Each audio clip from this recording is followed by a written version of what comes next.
40s. I'm fine, she's fine, but we're taking a day off. And in my place, the one, the only inimitable, Kurt Schlichter, because you really needed to wake up on this Monday with a very loud voice in your ear telling you what to do. That is Kurt Schlichter. Take it away, Colonel Kurt. Thank you, Hugh Hewitt. Good morning, America. This is the Hugh Hewitt radio program. I am guest host Kurt Schlichter. Wow, what a day. What a day for Hugh Hewitt to be gone for the first time in months and leaving it to me.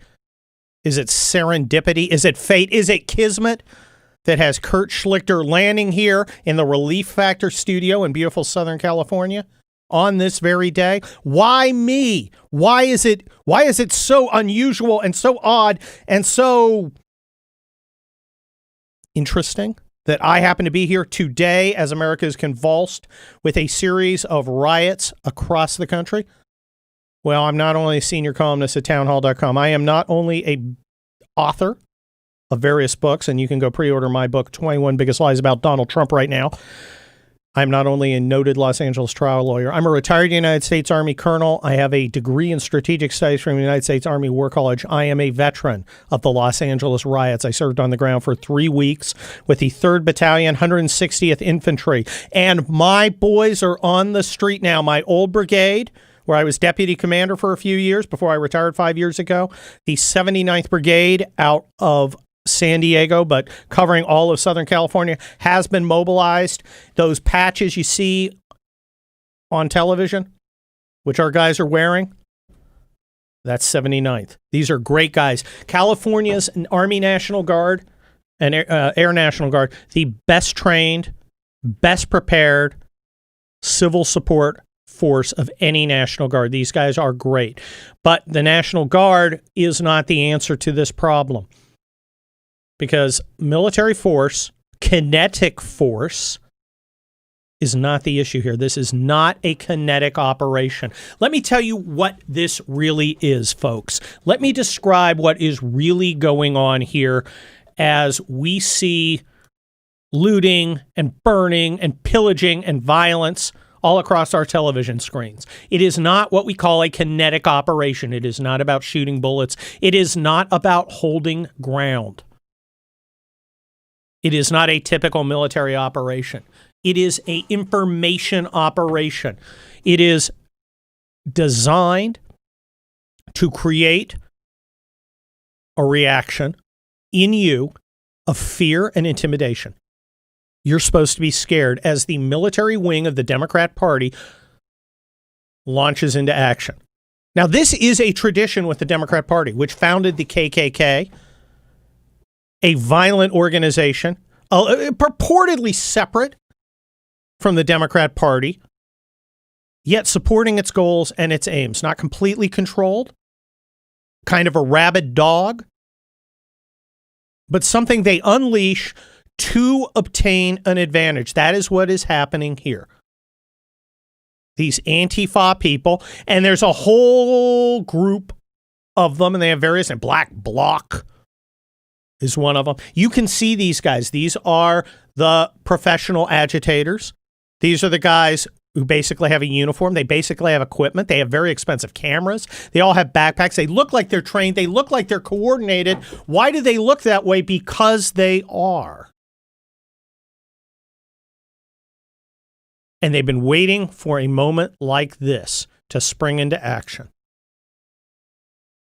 And my assessment, so retired United States Army officer, guy who knows a little about this stuff, is that this is an utter disaster for the Democrat Party. The Democrats, for decades, have been playing footsie with people like this. They did in the 60s. And in the last 10, 15 years, they've gone into overdrive. They've played footsies with these violent anarchist agitators. They've created an environment where these violent agitators, who are organized and funded by someone, we're going to find out who, could operate and grow and expand. And they were waiting for a moment like this, and this moment came out, and they completely misread the moment. This is a disaster for the left in America, an utter disaster, because this did not go the way they thought. You were supposed to be scared, folks. You were supposed to be quaking in your boots. You were supposed to be saying, oh my gosh, we'd better give in, we'd better submit, or they're going to burn down more Hot Topics and Trader Joe's. Well, it didn't quite work out that way. It did not work out that way. Why didn't it work out that way? Well, let's examine what's actually going on here. What ground do the rioters hold? And I won't call them protesters. That is an insult to people exercising their First Amendment rights. I will not do it. These are rioters who are seeking a political advantage, lying about their support for Mr. Floyd. They don't care.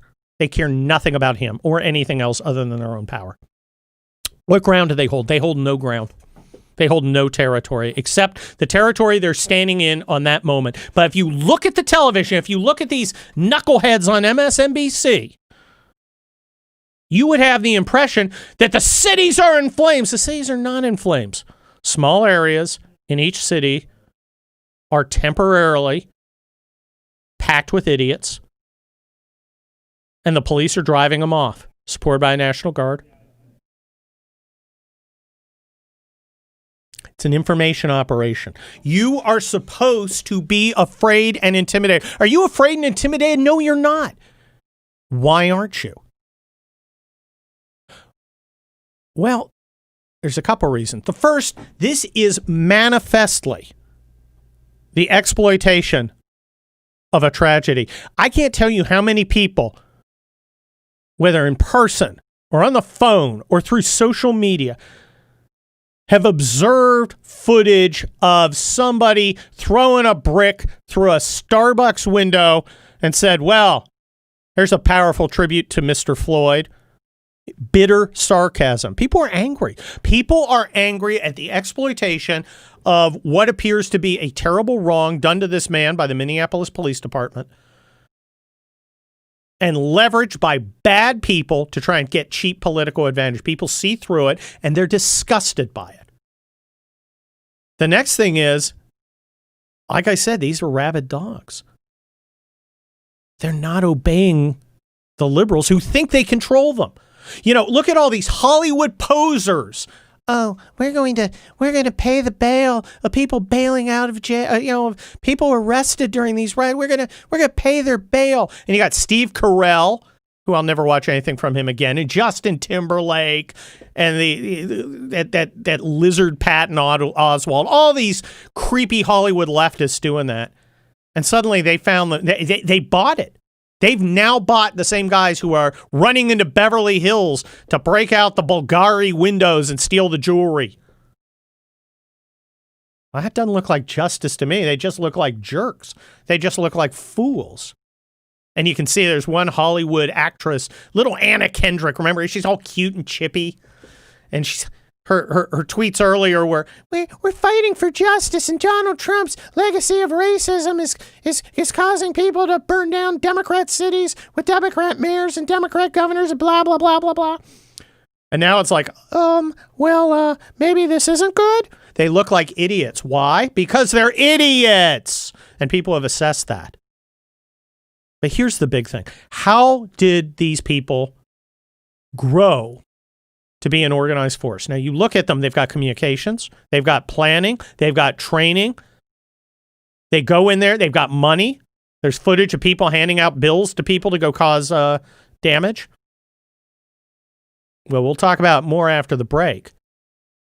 But what happened is they lost top cover. For 10, 15 years, they knew that the cities were never going to prosecute them because they were controlled by Democrats. They knew the states would not prosecute them because they were controlled by Democrats. And they knew that the Obama Justice Department would never prosecute them. Oh, things have changed, folks.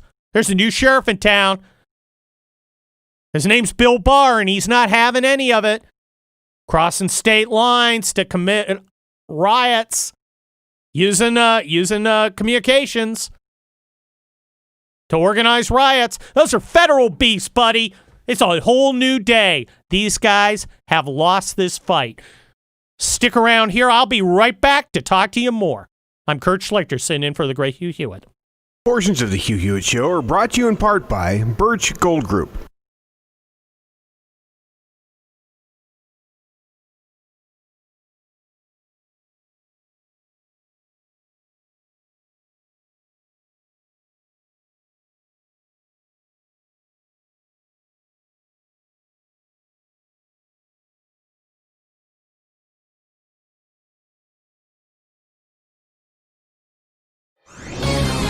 This is Albert Mohler for townhall.com. A chilling headline ran over Easter weekend from CNN. Louisville police officers to record license plate numbers of Easter weekend churchgoers. Over the course of this pandemic, I've argued that churches should follow generally applicable shelter-in-place orders, that these orders and guidelines do not violate religious liberty. Indeed, we ought to comply with them out of love of neighbor. But if policies single out churches and religious groups, it becomes an entirely different issue, an unconstitutional violation of religious liberty. Over the course of the last several weeks, some government officials have crossed the line. In the case of Louisville, it took a restraining order from United States District Court Judge Justin Walker to curtail Louisville Mayor Greg Fisher's attempt to prevent even drive-in church gatherings. The judge said, quote, "The mayor's decision is stunning, and it is beyond all reason unconstitutional. Consider this. In America, in 2020, comes the threat that they're taking names and they're taking numbers. It's extremely important that all American Christians take note, and in a hurry." I'm Albert Mohler. ADF, fighting for those whose religious freedom is being violated.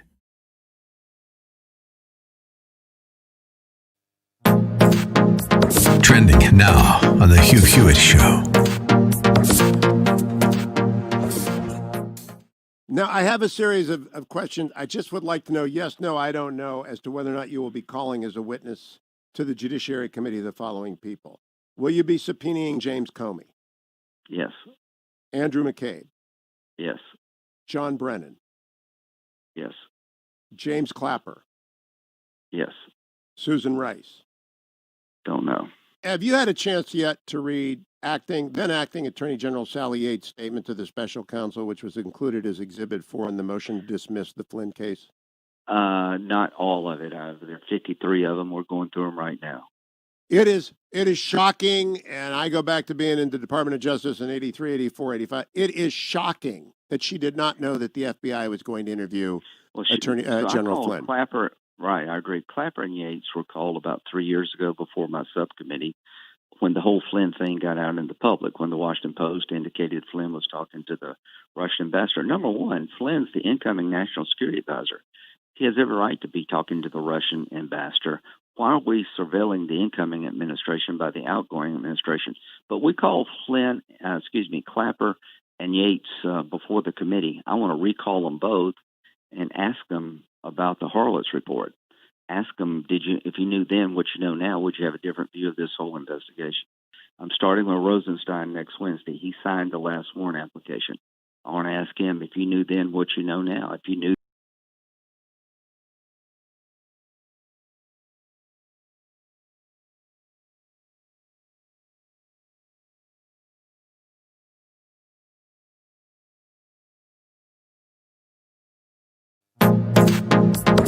Trending now on the Mike Gallagher Show. If you do not have any respiratory symptoms such as fever, cough, or runny nose, you do not need to wear a medical mask like this one. Mask alone can give you a false feeling of protection and can even be a source of infection when not used correctly. Masks should only be used by healthcare workers, caretakers, or by people who are sick with symptoms of fever and cough. Why? Okay, because healthcare workers and caretakers. I throw in the towel, and I am sorry to Aaron, who texted me yesterday, and I called him out a little bit on air when he said, "Mike, where's the science to the masks?" And I said, "What do you mean, where's the science? That's what they tell us." Well, now they're telling us, evidently, a mask is unnecessary, which is going to come as a real shock to, Disney World, Governor Cuomo, all the stores and businesses requiring masks. This will be a real news flash to Governor Northam in Virginia. Consistency from our health officials about just about everything. Subscribe on YouTube today.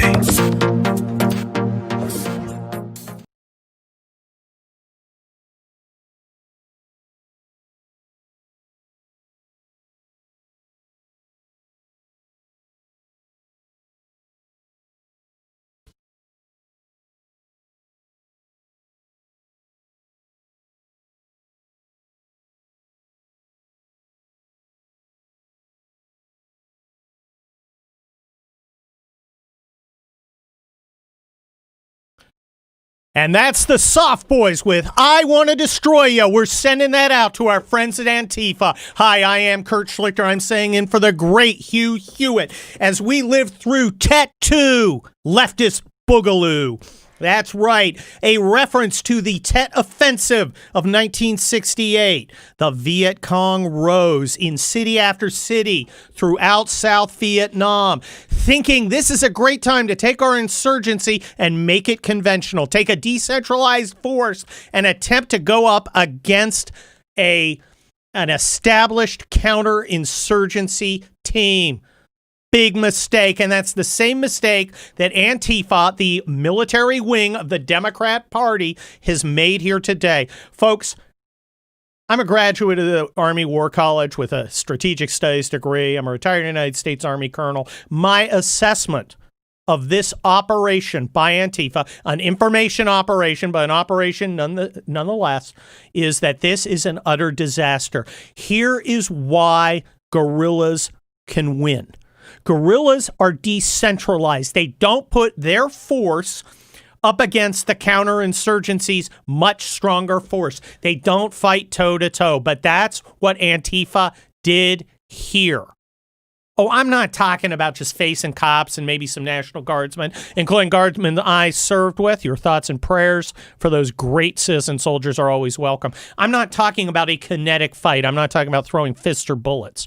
I'm talking information operations. They came out of the woodwork. They exposed themselves, and they exposed themselves for what they are in one place.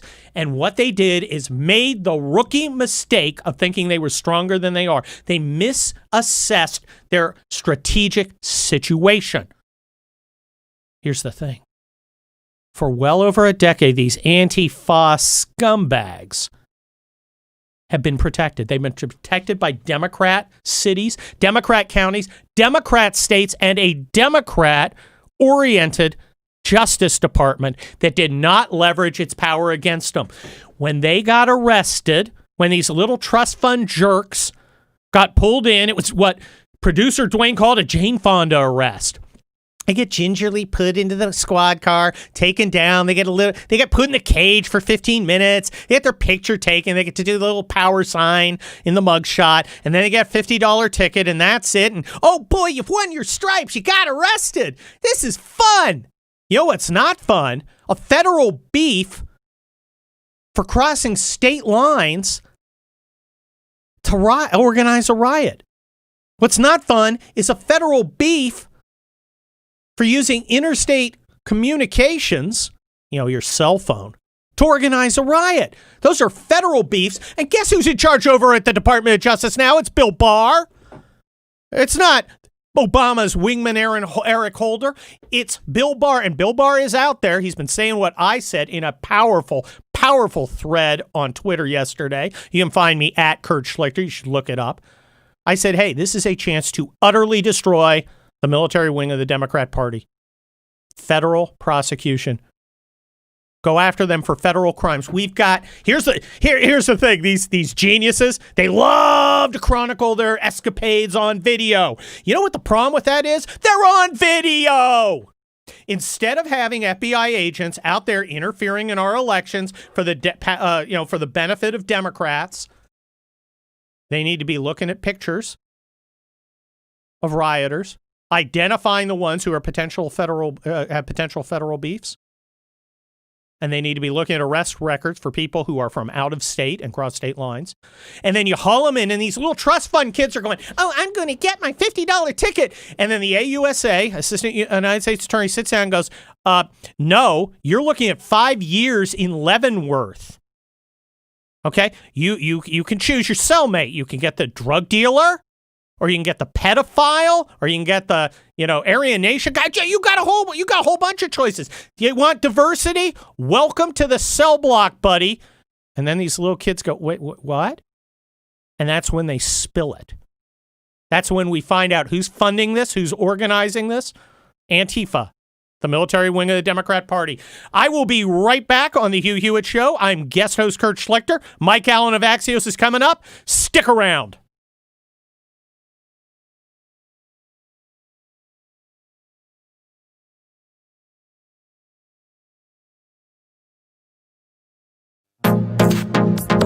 Trending now on the Mike Gallagher Show.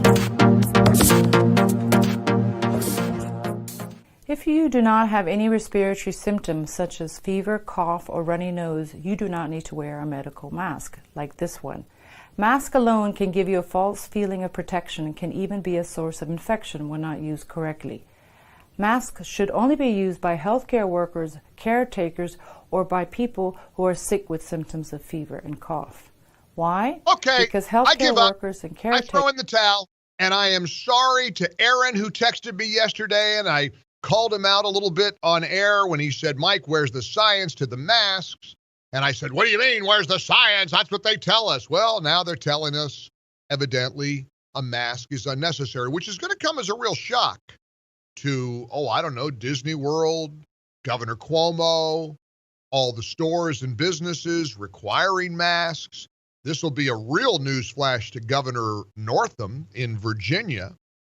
I give up. I come to work prepared. I'm studying. I'm trying to be sure to present the correct information to you. I feel an enormous responsibility to get it right. But I should have learned my lesson yesterday when so many smart listeners were pushing back and pointing out that there is an absurd inconsistency from our health officials about just about everything having to do with coronavirus. Keep up with what's trending. Subscribe on YouTube today.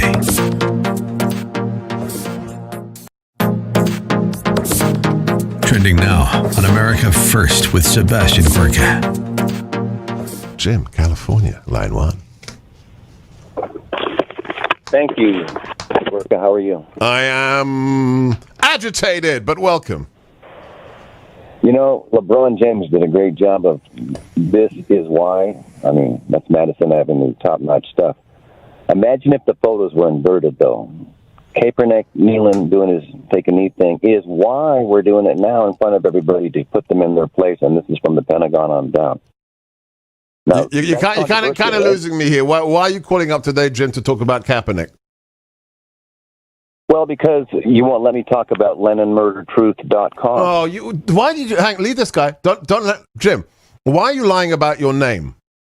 You ring every flipping radio show in the nation. You change your name and you lie. You're a tinfoil hat. You're a hero. You're a hero. When people say that they're a hero, they're a coward and a failure and a loser. When you call me a coward, if you have to call yourself a hero, you are the biggest loser in human history. Do you understand how pathetic I'm? The website is your proof, right? Is my proof, dude. Go back to the little aliens.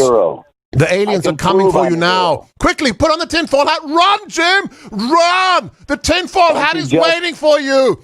Now they're coming. The Yeti, the Sasquatch, they're all coming for you. Jim, you're a lunatic. Just like the media? No. Bye-bye. We did some research on this guy. He rings up every national radio show with the same story. What was the story? Hang on a second. We got 30 seconds. What's the story? Who killed John Lennon? What is it, Jeff? Is it Reagan did. Ronald Reagan killed John Lennon.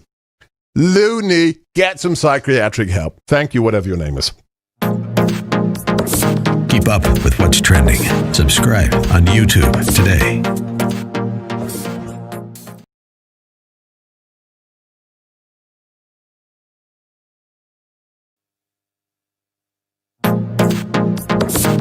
Trending now on The Larry Elder Show. During the campaign 2016, lock her up was a very popular chant at his various rallies. And during the debate, Hillary said, it's a good thing you're not president. And he responded. That was very, very clever, witty response. Yeah, because you'd be in jail. Everybody cracks up. Well, the president took office. Did he prosecute her? Did they file charges against her? No. But now people are upset because Bill Barr doesn't expect there to be charges against Biden and Obama. Can you imagine what would happen if the Trump administration charged them? And by the way, when Trump leaves office, after he finishes his second term, you can expect that the next Democratic president is going to figure out a way of charging Donald Trump with various crimes. I have a general idea of how Mr. Durham's investigation is going. And as I have indicated, some aspects of the matter are being examined as potential crimes. But we have to bear in mind what the Supreme Court recently reminded us of in the Bridgegate case. As the court said there's a difference between an abuse of power and a federal crime. Not every abuse of power, no matter how outrageous, is necessarily a federal crime. Now, as to President Obama and Vice President Biden, whatever their level of involvement, based on the information I have today, I don't expect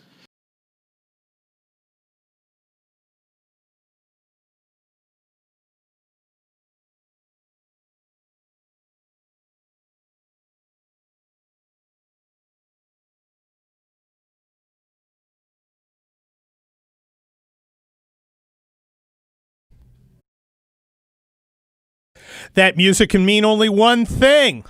It means that I, Kurt Schlichter, guest host for the great Hugh Hewitt, is welcoming Mike Allen of Axios. Mike, I've got a question for you. I've got an answer. Here's my question, and it begins with my contention. I contend that these riots, which have been organized and planned and resourced, constitute a second Tet offensive and have and will result in another total defeat for the insurgents, like the original Tet offensive, 1968 Vietnam, except this time the media is not going to be able to spin it as a defeat for the United States of America. I think this was a terrible idea. I think the Democrats are all in on it, and I think there's going to be hell to pay in November over this. What do you think? Well, wait. Let's unpack this a bit. So what do you think was a terrible decision?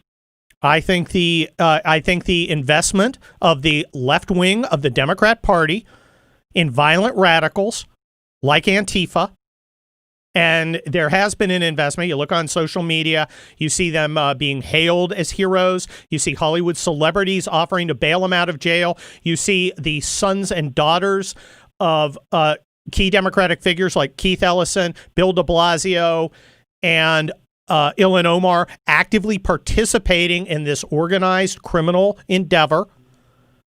And I think the Democrats have bought this, and I think this puts them in a terrible position. What do you think? I'm going to bring you a slightly different perspective. So yesterday, I went down to Lafayette Square, walked around. As you know, I live in Arlington, Virginia, where I'm coming to you now right across the bridge from D.C. Yesterday, it was a sunny, almost summery Sunday in D.C. So I walked to Lafayette Square just to check it out to see what had happened Saturday night there, both Friday and Saturday night there. So violent. And Saturday night, it was real anarchy. I switched over from the cable networks and was watching the local TV stations, which have fantastic coverage. And the reporters were standing in the middle of the street.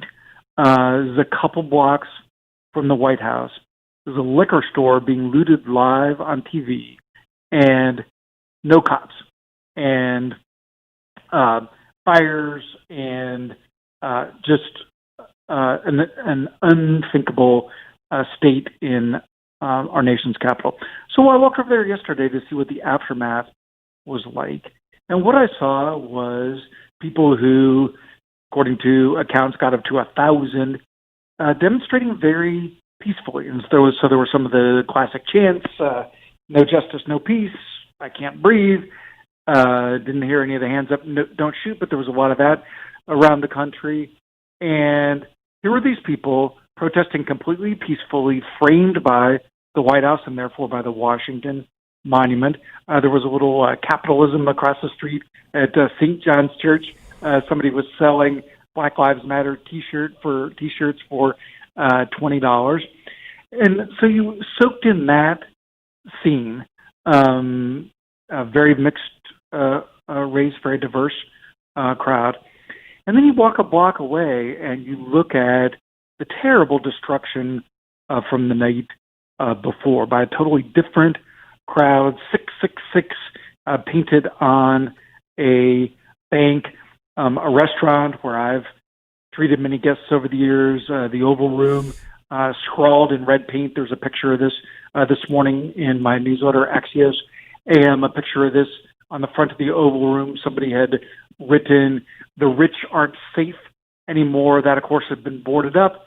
Little place next to it, T-ism, where classic place for reporters to meet White House aides, that had been boarded up.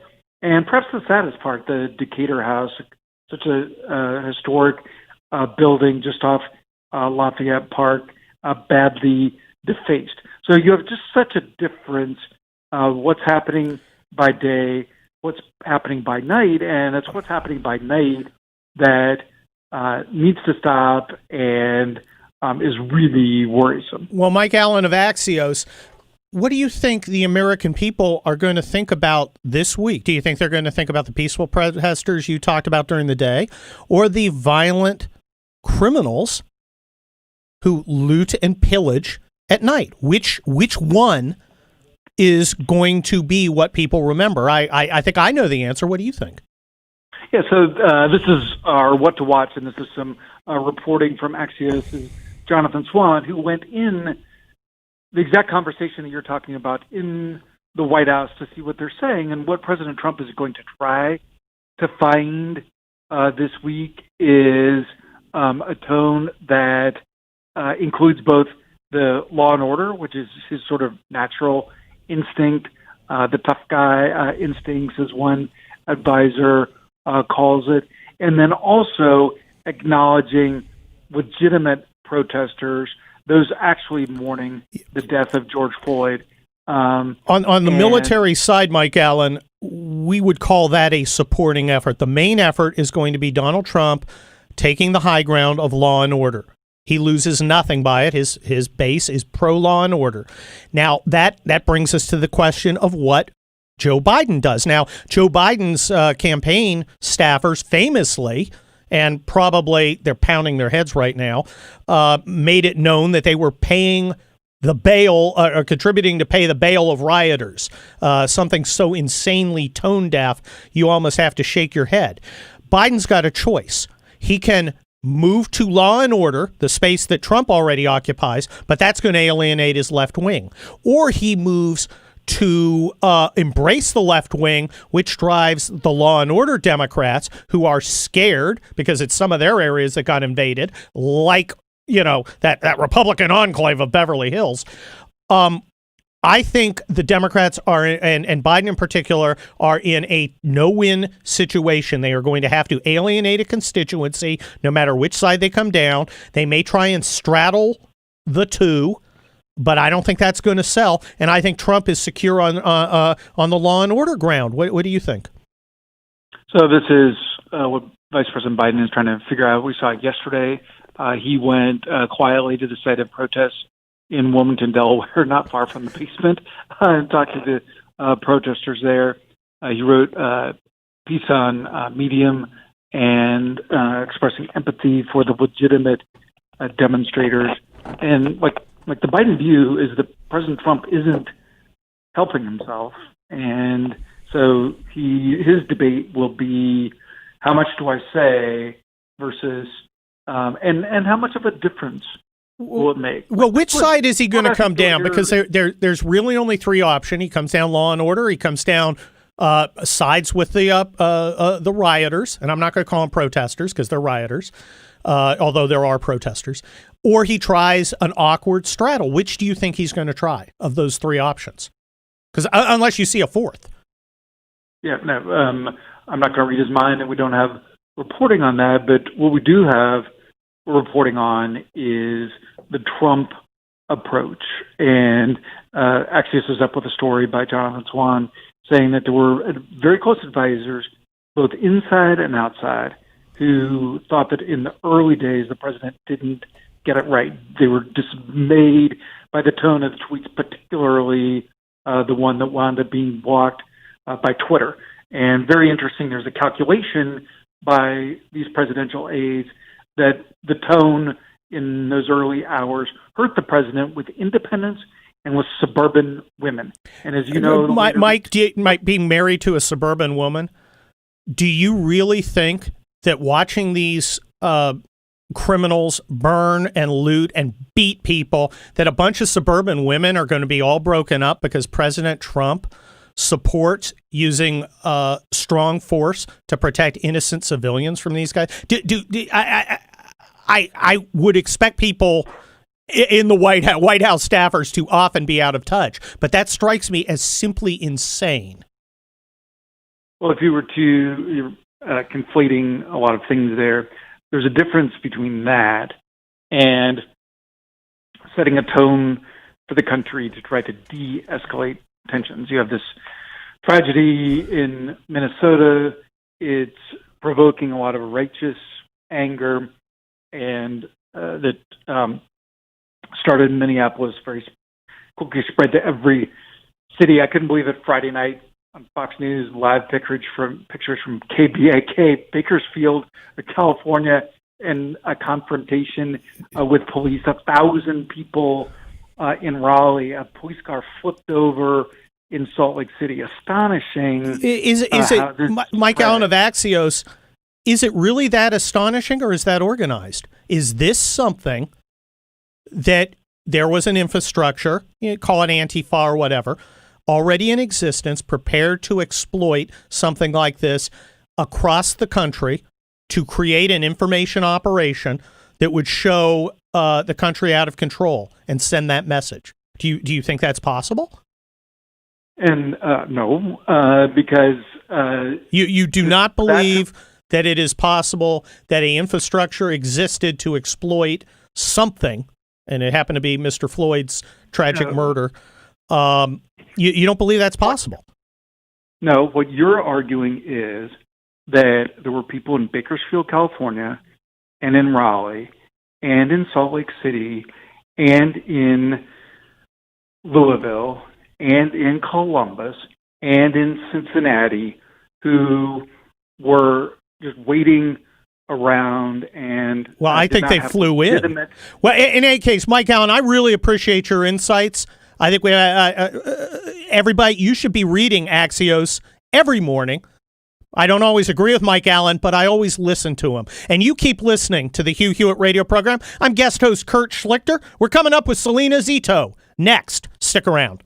Don't go anywhere, America. Kurt Schlichter will be right back. I'm not in the studio, but I still take time to remind you, Birch Gold. Why? Because as I told you last week, on the Thursday before I left on our 3-day jaunt, I was in an investment committee meeting about how do we make sure we are diversified for a not-for-profit on whose board I sit. And of course, diversification means that you slice and dice and slice again. You make sure you're covered in every sector. One that you need to be covered in is in precious metals. Birch Gold will do that for you. All you have to do is text my name, Hugh, H-U-G-H, to 474747, or go to hughgold.com, hughgold.com. Put some physical gold in your own safety deposit box, or take a portion of your IRA 401k and have Birch Gold convert it to a physical precious metal IRA. They will take care of it. You can go take pictures of it if you want. They are the very best in the business. 5 stars, 5 stars, 5 stars. But you take the first step by texting my name, Hugh, to 474747. And while I'm on the road with a Commonwealth of Virginia approved road trip from point to point, I take my relief factor with me, as I take it every single day, as I imagine Kurt Schlichter is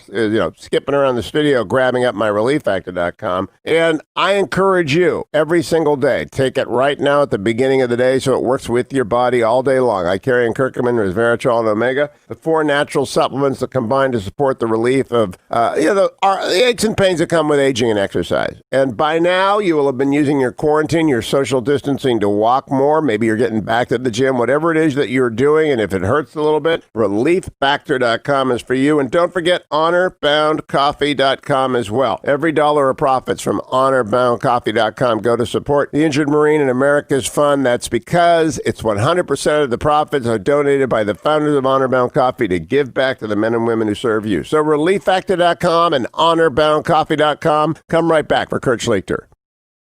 Portions of the Hugh Hewitt Show are brought to you in part by Birch Gold Group.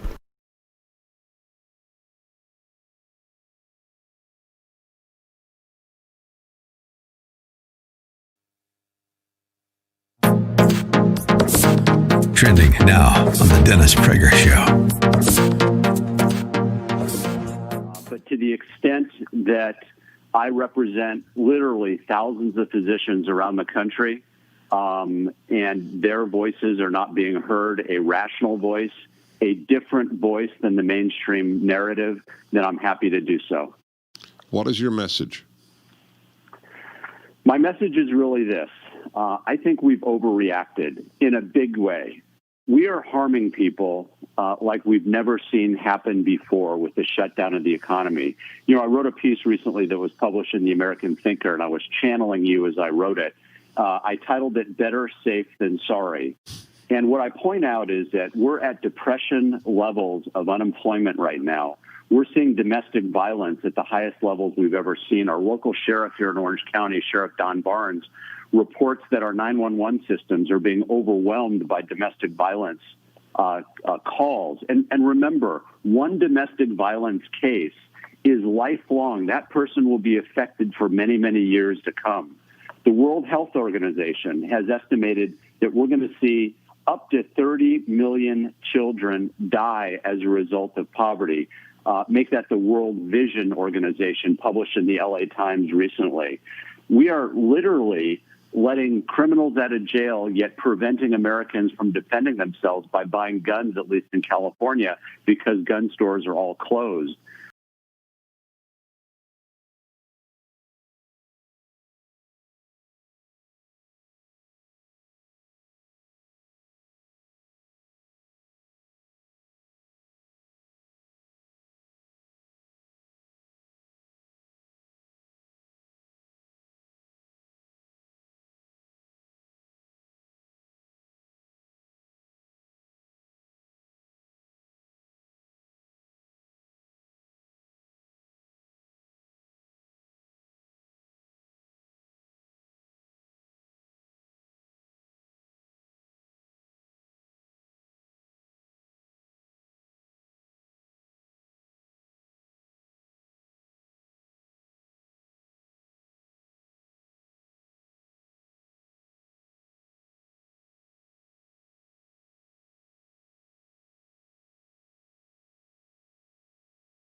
I am a big fan of AC/DC, and I'm a big fan of Selina Zito. I am Kurt Schlichter. I'm singing for the great Hugh Hewitt, and I have what I consider to be the one reporter with her fingers mostest on the pulsest of America, Selina Zito. Hi, Selina. How you doing?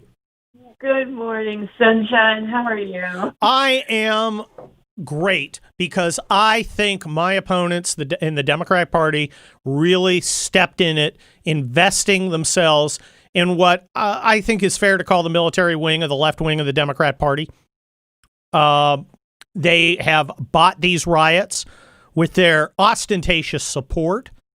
They're Hollywood stars bailing criminals out, children of leftist politicians joining in, feckless Democrat mayors, governors, and others excusing it, pulling the police back, allowing this to happen. My contention, which I brought up with Mike Allen of Axios in the last segment, is that this is much like the Tet Offensive of the Vietnam War. The insurgents rose up too early and have been massively defeated.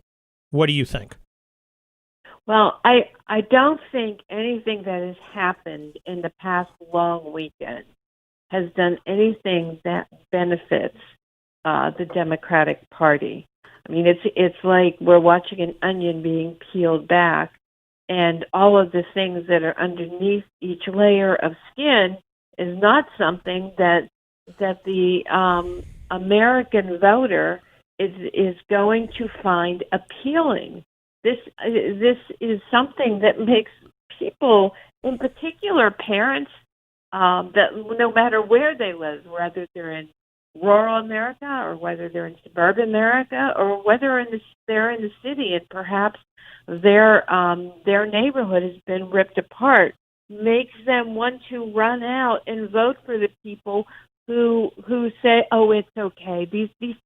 It's fine that they do this." Well, look, Selina Zito, in my segment with Mike Allen, he posited that Donald Trump's get tough approach is going to hurt him with suburban moms. Now, I'm married to a very attractive suburban mom. You know her, the lovely Arena. I don't think strength in the face of criminals who are stealing, looting, and beating people on video is going to hurt Donald Trump. I found that a very bizarre contention. What do you think? I think, respectfully, he's completely wrong. As someone who was a suburban mom and is now a suburban grandmother, what you want is someone that is the exact opposite. You want someone that is strong, and you want someone that is tough, and you want someone that's going to scare the bejesus out of some suburban kid who thinks they should jump in and think this is, something you want to be part of. What do you think the reaction will be if Bill Barr goes through with what he says he's going to go through and do and actively launches federal prosecutions? Because we're not going to see it at the county and state level because those are controlled with Democrats, and they've been providing overhead cover for the Antifa types for years. But now we have a Department of Justice that has the capacity to prosecute these people with real charges that mean prison time for these little trust fund thugs. Do you think there's going to be support for that? Absolutely. And I think you're going to see also a rallying cry to follow the money.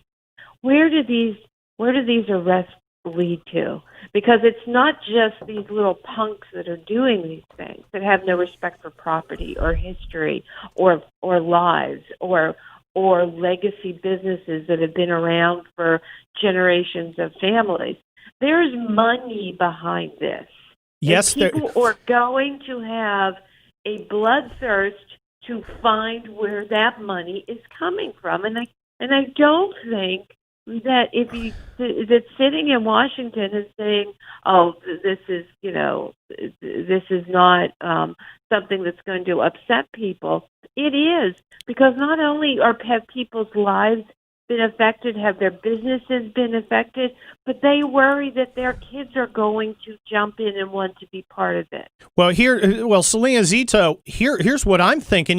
Normally, in like a Portland or a Chicago, yeah. they get hooked up, they get released on their own recognizance, maybe a $50 ticket, maybe it's dismissed. It becomes a badge of honor. Now they sit down, and an assistant United States attorney sits down and goes, okay, Caden, you're looking at 5 years for crossing state lines to commit a riot. You got a choice between learning about life in the slam or rolling over on your homies. What are you going to do? And his $600 an hour lawyer, his dad hired to get him out of this, says, Caden's going to cooperate. That's what I think. Yes. Caden is going to collapse like a house of cards. Selina Zito, America's #1 reporter of Real Americans. Thank you so much for joining me on the Hugh Hewitt radio show. I am Kurt Schlichter. We have a lot ahead of us, including Sidney Powell. You're going to want to stick around here. Don't go anywhere.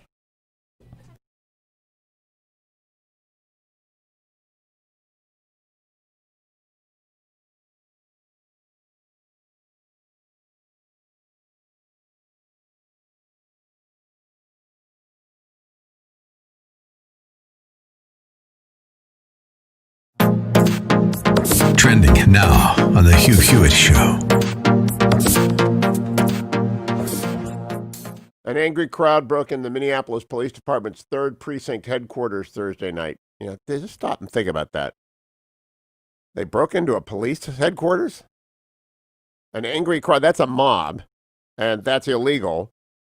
And the police retreated, I guess, and set fire to the building. Okay, so you're endangering firemen. So the police retreated and firemen got endangered, capping another day of protests, many of them violent. The police station on East Lake Street has been the epicenter of this protest for this week, for people demanding justice after the death of George Floyd, who died Monday.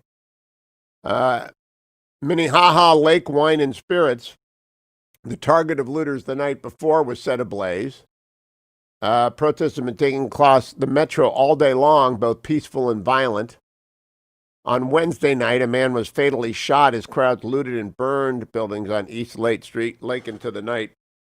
It has spread to St. Paul, and I do know Minneapolis pretty well. I am a veteran of rolling around. The hotel in St. Paul, the St. Paul is my favorite hotel. St. Paul Cathedral is my favorite church in America. I love the Charlie Brown week. I love everything about the city. I go there often, and if it wasn't for the fact that it was in Minnesota cold, I would live there part of the year. Perfect weekend ahead. It's going to be about 70 degrees and sunny all 3 days. Well, that's good. It's not going to be hot. No. If it was hot, I would say, oh, my goodness, we're in trouble. Look, the Michael Freeman, who was Amy Klobuchar's successor, Amy punted on the bad cop charge. He did not help things yesterday. Keep up with what's trending. Subscribe on YouTube today.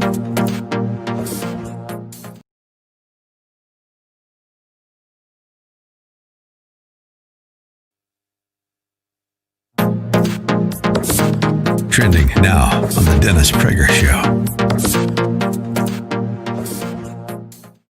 I am reading to you an interview with the former head of the Israeli Health Ministry. He's an MD. He's a liberal, member of the Labor Party in Israel. Okay? So he's talking, he said this is the mother of all hysterias, which is my position, as you know. The draconian measures are of biblical proportions. God, is he right? Hundreds of millions of people are suffering. In developing countries, many will die from starvation. In developed countries, many will die from unemployment. Unemployment is mortality.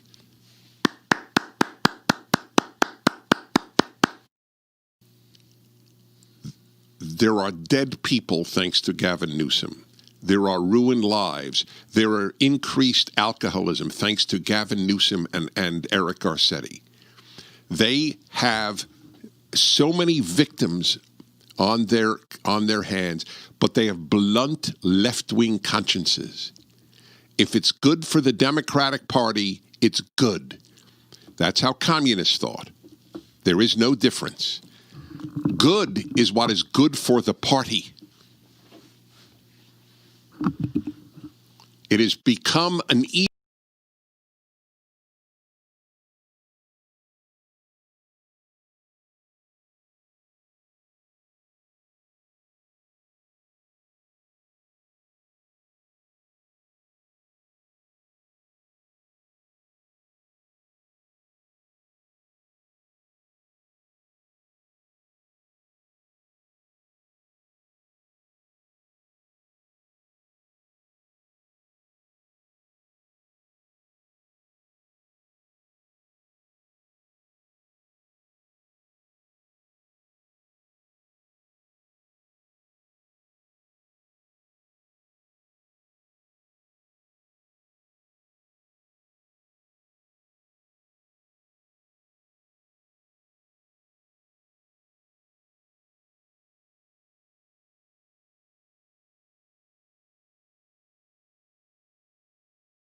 Trending now on The Mike Gallagher Show.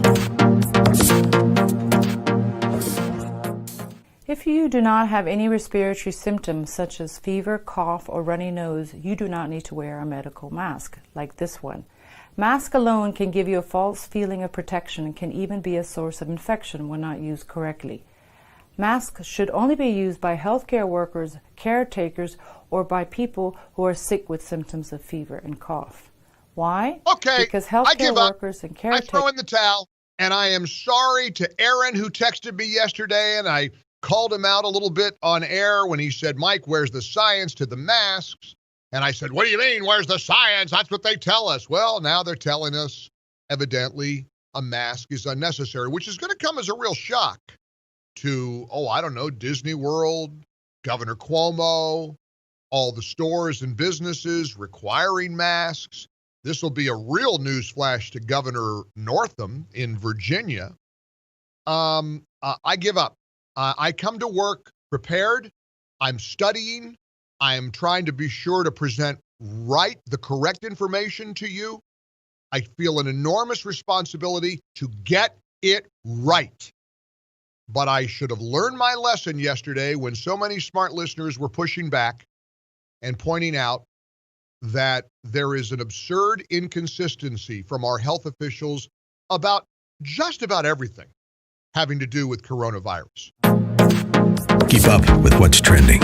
Subscribe on YouTube today.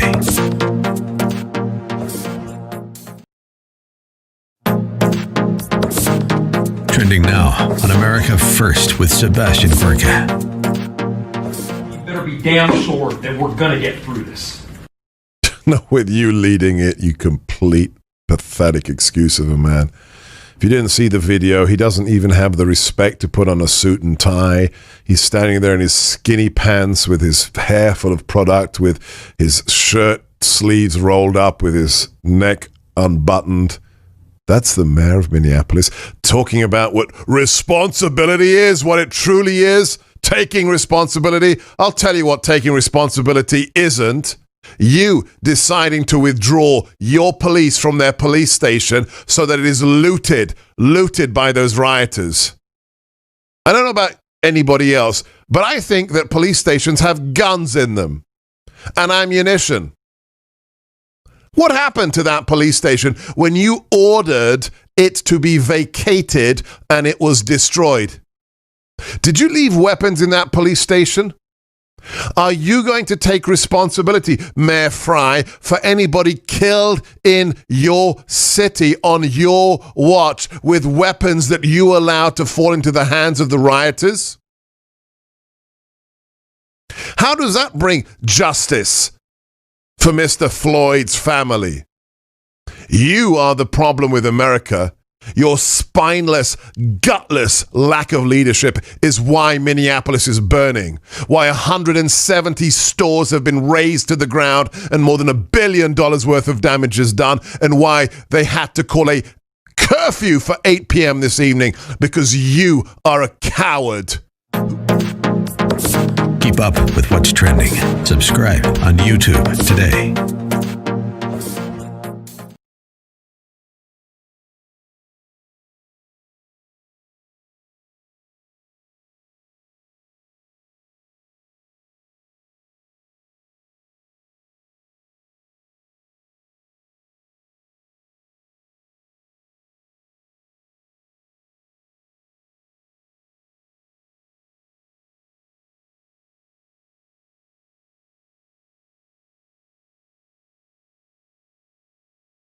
Morning, Glory America. It's Hugh Hewitt. I am not there. For the first time since the quarantine arrived, I've actually broken free with the fetching Mrs. Hewitt. According to all the rules in the state of Virginia and the Commonwealth authorities, I'm fine, she's fine, but we're taking a day off. And in my place, the one, the only inimitable, Kurt Schlichter, because you really needed to wake up on this Monday with a very loud voice in your ear telling you what to do. That is Kurt Schlichter. Take it away, Colonel Kurt. Thank you, Hugh Hewitt. This is Kurt Schlichter, senior columnist at townhall.com, no trial lawyer, retired United States Army colonel, and I am sad today, very sad that my investment portfolio does not include stock in Winchester, Remington, and the mighty Sig Sauer.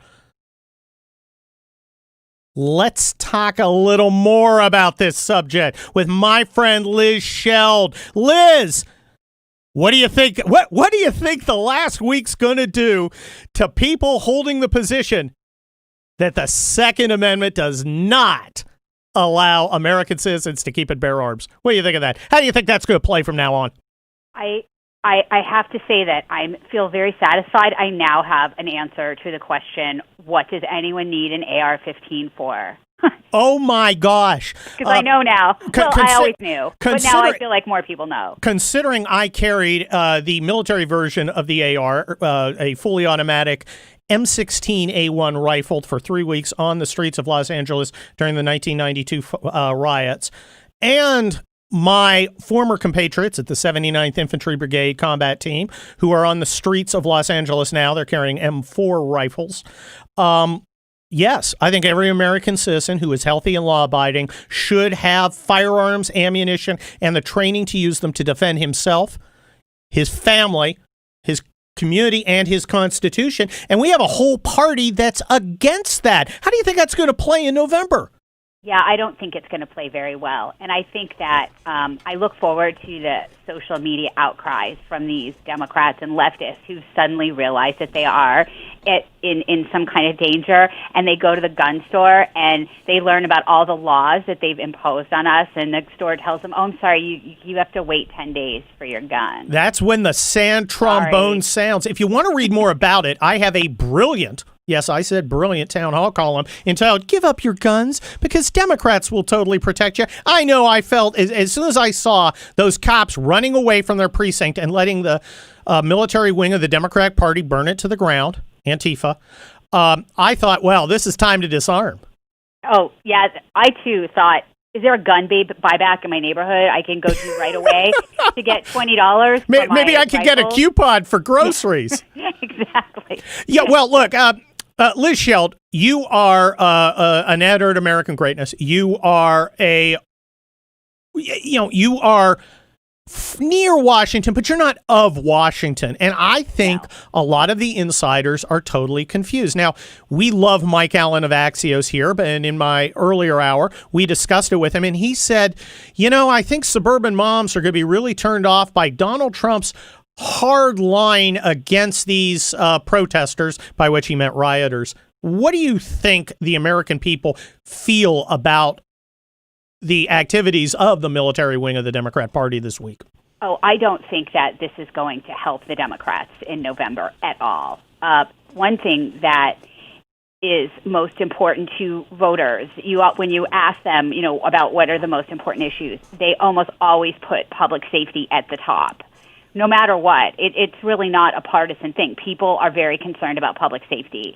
And so now we're seeing the fruits of the Democrats' agenda in their cities that are burning to the ground right now and being looted. I don't see how people will continue to vote for this kind of representation, who they are unable to keep their city safe. Here's my proposition. I've been saying, I think this is the Tet Offensive 2 leftist boogaloo. I think much like the rising of the Viet Cong in South Vietnam in 1968, this is a crushing military defeat. Now, the Tet Offensive was turned into a information victory by a treacherous American media. I don't think that's going to happen here because I think because of social media and alternative media, like you at American Greatness, and you on Twitter, follow her at Star Chambermaid for her insights and her 2 Live Crew references. I don't think they can turn what is clearly a disaster for Antifa into a victory. I think this is forcing the Democrat Party to make a choice. Now, Trump has jumped on law and order. He is on law and order, and he will lose no constituents doing that. But I say Joe Biden is faced with a problem. He can either embrace law and order, which alienates the left wing of the party, or he embraces the left wing of the party, alienating law and order Democrats who have no place to go but Donald Trump. What do you think? Well, I agree with you, and that's most everybody else. There are and you have to remember, Kurt, you have the people that are peacocking on social media like Twitter or Instagram with their finger wagging and their righteousness. But in the ballot box, they are going to make a choice that will keep their own families and their property safe, no matter what they say publicly, because this is really not publicly acceptable in many circles to say that, in social media circles, to say that you're, supporter of law and order and safety. But in the privacy of the ballot box, people will make the decision for protection. Nobody likes to see this civil unrest. It's just a very, very tiny, tiny fraction of the public who is in support of actual violence. There may be people who say, well, I'm for racial justice, and I'm for, yes, you can be for something like racial justice and social justice, but not want your city destroyed, your families destroyed, your livelihood destroyed. So, yes, I think this is not a good position right now for the Democrats. Well, I think it's particularly bad for Joe Biden. Now, I am second to no one in my expectation that Joe Biden will screw things up. He managed to turn Me Too into Me Too, but not me. And he has done a variety of things because he's just losing it. But now he's, he has staffers. Liz Sheld. He doesn't know what's going on. Yeah, he has staffers who were bragging that they were contributing to funds to bail out rioters. Now, they called them protesters, but no one thinks these are protesters. I memean, everyone I talk to, it's almost universal, whether in person, on the phone, on social media, sarcastically looks at this, footage of this violence and goes, "Oh, there's another tribute to Mr. Floyd." And it's bitter because they really feel it was a tragedy to this poor guy who was abused by the Minneapolis police, but they also understand that this is not about Mr. Floyd anymore. How is Biden going to get past his people being out there supporting the rioters? Well, I think the media is going to cover for him like they cover for Antifa and they cover for all of these other radical groups where it's, again, like these are protesters, they're not rioters. And I think they're going to really cover for Biden. It's not like he's going to do an interview and get asked any difficult questions like this. He's going to be protected. So, but you can't really argue with what you're seeing. People are seeing footage of this. They're looking around their cities. They're seeing these protesters beat innocent people up and destroy the livelihoods of innocent people, often who they call allies, and their own, rioting and tearing down minority-owned businesses. So that is something people see, and the media can't stop that as much as they spin. So I do think that Biden's going to have a big assist from the media and the coverage with softball interviews, but I think the visuals are so powerful. And, if you walk outside and it looks like, there was some sort of bombing and you're in a third world country, that is quite a awakening. It has quite an effect on you. Well, there was the old joke that a conservative was a liberal who's been mugged. I think a lot of these cities that have been run by progressive Democrats with progressive DAs and progressive governors have been mugged. First by the overreaction to the pandemic, pangolin pandemic paranoia, and then this, where they frankly, they've been covering for it. Liz Sheld, if you were one of these punks, you were never going to get charged with a serious crime by the local or state government. And you weren't going to by the Justice Department. Now Bill Barr's there. Now he's got federal beefs on these guys. I think he's going to prosecute these guys. And I think when these little trust fund punks start looking at 5 years in the pokey, they're going to start rolling over on their organizations. We got about 15 seconds. What do you think, Liz Sheld? Oh, no, I absolutely agree. I mean, you can be angry at your police force and you can be angry at your city, but you have to point the finger at your local elected officials. And in these cities that are rioting, those are all Democrats right now. That's true. This is a Democrat disaster, and it's disastrous for the Democrats. I am Kurt Schlichter. I am guest hosting for the great Hugh Hewitt. We'll be right back. We got Jenna Ellis, Matt Betley, Sean Parnell, and the great Sidney Powell. Do not go anywhere.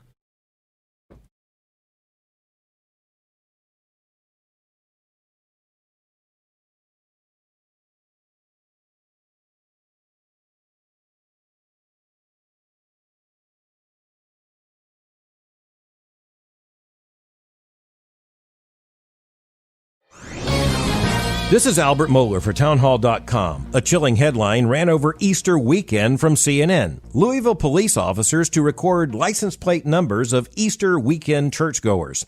Over the course of this pandemic, I've argued that churches should follow generally applicable shelter-in-place orders, that these orders and guidelines do not violate religious liberty. Indeed, we ought to comply with them out of love of neighbor. But if policies single out churches and religious groups, it becomes an entirely different issue, an unconstitutional violation of religious liberty. Over the course of the last several weeks, some government officials have crossed the line. In the case of Louisville, it took a restraining order from United States District Court Judge Justin Walker to curtail Louisville Mayor Greg Fisher's attempt to prevent even drive-in church gatherings. The judge said, quote, "The mayor's decision is stunning, and it is beyond all reason unconstitutional. Consider this. In America, in 2020, comes the threat that they're taking names and they're taking numbers. It's extremely important that all American Christians take note, and in a hurry." I'm Albert Mohler. ADF, fighting for those whose religious freedom is being violated.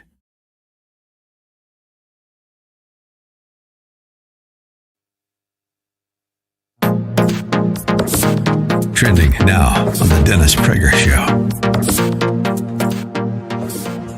But to the extent that I represent literally thousands of physicians around the country, and their voices are not being heard, a rational voice, a different voice than the mainstream narrative, then I'm happy to do so. What is your message? My message is really this. I think we've overreacted in a big way. We are harming people like we've never seen happen before with the shutdown of the economy. You know, I wrote a piece recently that was published in the American Thinker, and I was channeling you as I wrote it. I titled it "Better Safe Than Sorry." And what I point out is that we're at depression levels of unemployment right now. We're seeing domestic violence at the highest levels we've ever seen. Our local sheriff here in Orange County, Sheriff Don Barnes, reports that our 911 systems are being overwhelmed by domestic violence calls. And remember, one domestic violence case is lifelong. That person will be affected for many, many years to come. The World Health Organization has estimated that we're going to see up to 30 million children die as a result of poverty. Make that the World Vision Organization, published in the LA Times recently. We are literally letting criminals out of jail, yet preventing Americans from defending themselves by buying guns, at least in California, because gun stores are all closed. Trending now on America First with Sebastian Gorka. If you didn't see the video, he doesn't even have the respect to put on a suit and tie. He's standing there in his skinny pants with his hair full of product, with his shirt sleeves rolled up, with his neck unbuttoned. That's the mayor of Minneapolis talking about what responsibility is, what it truly is. You deciding to withdraw your police from their police station so that it is looted by those rioters. I don't know about anybody else, but I think that police stations have guns in them and ammunition. What happened to that police station when you ordered it to be vacated and it was destroyed? Did you leave weapons in that police station? Are you going to take responsibility, Mayor Fry, for anybody killed in your city on your watch with weapons that you allowed to fall into the hands of the rioters? How does that bring justice for Mr. Floyd's family. You are the problem with America. Your spineless, gutless lack of leadership is why Minneapolis is burning, why 170 stores have been razed to the ground and more than $1 billion worth of damage is done, and why they had to call a curfew for 8 p.m. this evening, because you are a coward. Keep up with what's trending. Subscribe on YouTube.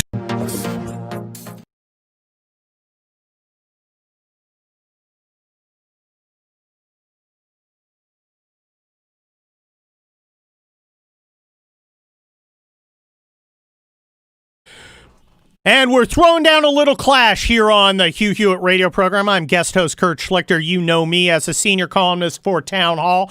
And you probably, well, you certainly want to check out my column today. Give up your guns because Democrats will totally protect you. It's Kurterific, and you want to be part of that. I am a noted trial lawyer. I am also a retired United States Army colonel who spent a lot of time in the California Army National Guard. And I rolled on the Los Angeles riots in April of 1992. I was on the streets for 3 weeks with 3rd Battalion, 160th Infantry. I wanted to give you guys a little perspective of what it's like, because I'm sitting here. We have MSNBC on in the Relief Factor studio here in beautiful Southern California.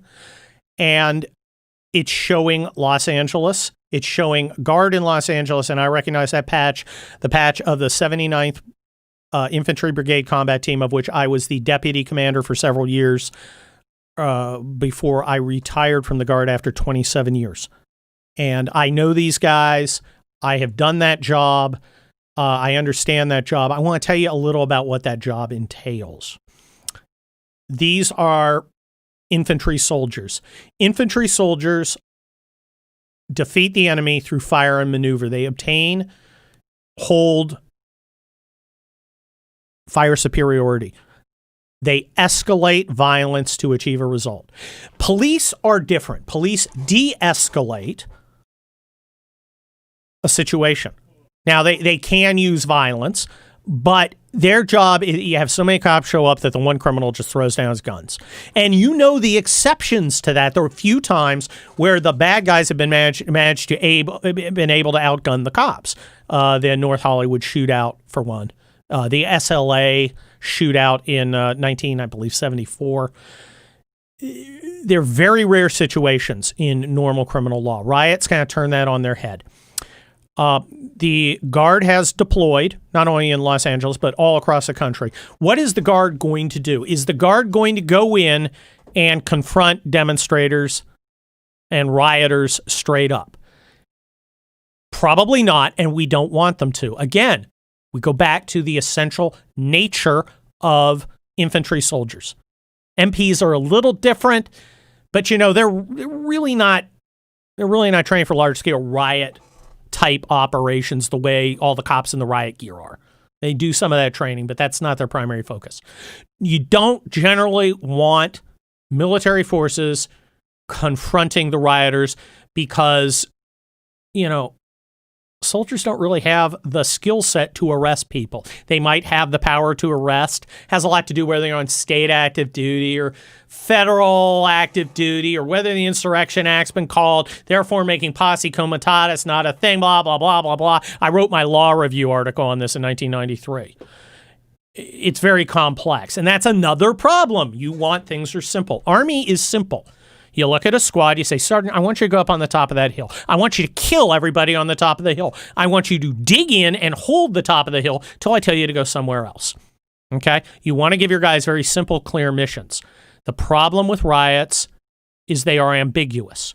Now, I was in Los Angeles. I happened to be driving around with the battalion commander because I was a new member of the Guard. It was like my first or second drill. I had come back from 4 years active duty. I had my patch from Desert Storm. There were a few veterans of Vietnam there. Most of the guys had never been in a war zone. They were still fantastic. And many of them lived around where my unit was. My unit was in Inglewood. And many of the people live from the community. That was a huge asset. These are citizen soldiers, folks. These are people from the communities that they protect. And that's a huge asset. We were not seen as the LAPD. The LAPD was seen as an enemy in many communities. We were seen as friends because we were. I remember I went out on the street and the reaction of normal people, not the gang people. The gang people had to test us. That went poorly. Particularly for one guy who tried to drive through a barrier and seemed to be coming towards a couple guardsmen, and they put 14 rounds into him. There was another guy who was, effectively neutered by a bullet. He was an alleged rapist, so that was kind of ironic. The locals hugged us. They were so glad to see us. They were so glad to see our great citizen soldiers establishing order in their communities. If you're the praying kind, say a prayer for our guardsmen and all our first responders during this crisis. I'm Kurt Schlichter. It's the great Hugh Hewitt show, and we'll be back with President's legal counsel, Jenna Ellis. Stick around.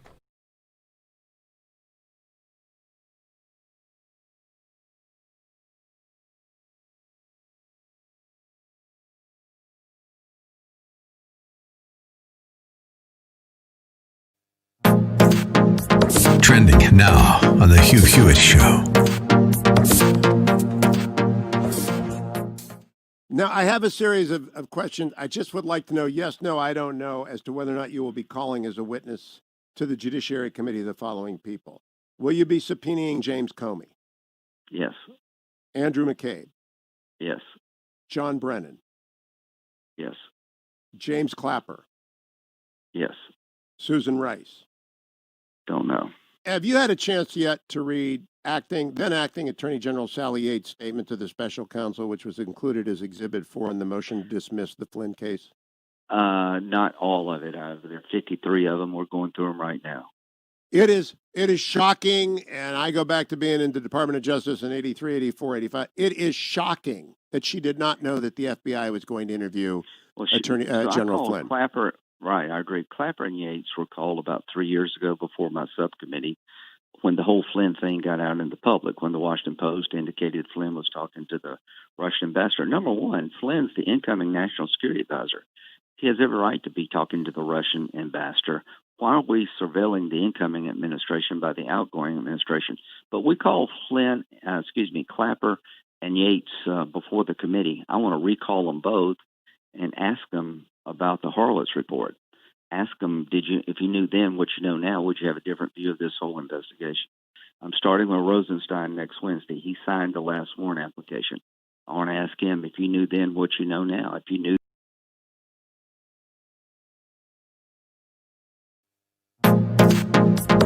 Trending now on the Mike Gallagher Show. This is clearly the World Health Organization's position that healthy people don't need to wear a mask.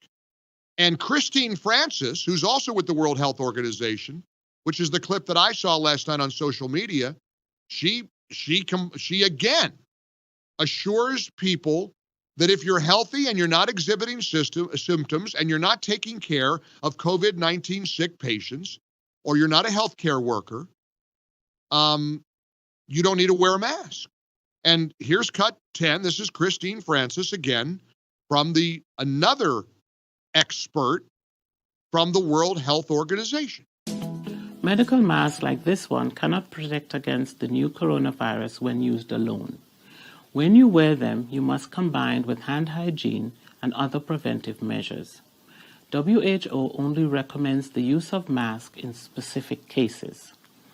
If you have cough, fever, and difficulty breathing, you should wear a mask and seek medical care. If you do not have these symptoms, you do not have to.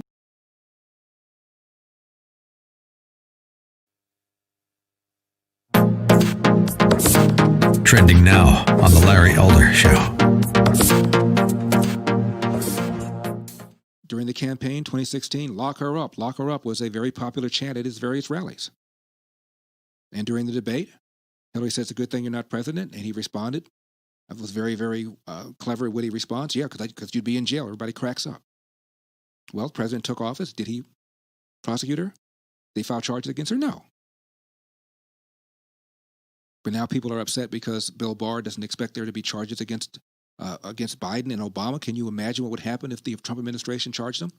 And by the way, when Trump leaves office, after he finishes his second term, you can expect that the next Democratic president is going to figure out a way of charging Donald Trump with various crimes. I have a general idea of how Mr. Durham's investigation is going. And as I have indicated, some aspects of the matter are being examined as potential crimes. But we have to bear in mind what the Supreme Court recently reminded us of in the Bridgegate case. As the court said there's a difference between an abuse of power and a federal crime. Not every abuse of power, no matter how outrageous, is necessarily a federal crime. Now, as to President Obama and Vice President Biden, whatever their level of involvement, based on the information I have today, I don't expect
Well, we are back on the Hugh Hewitt radio program, and that great song, Warren Zevon said, lawyers, guns, and money can only mean one thing.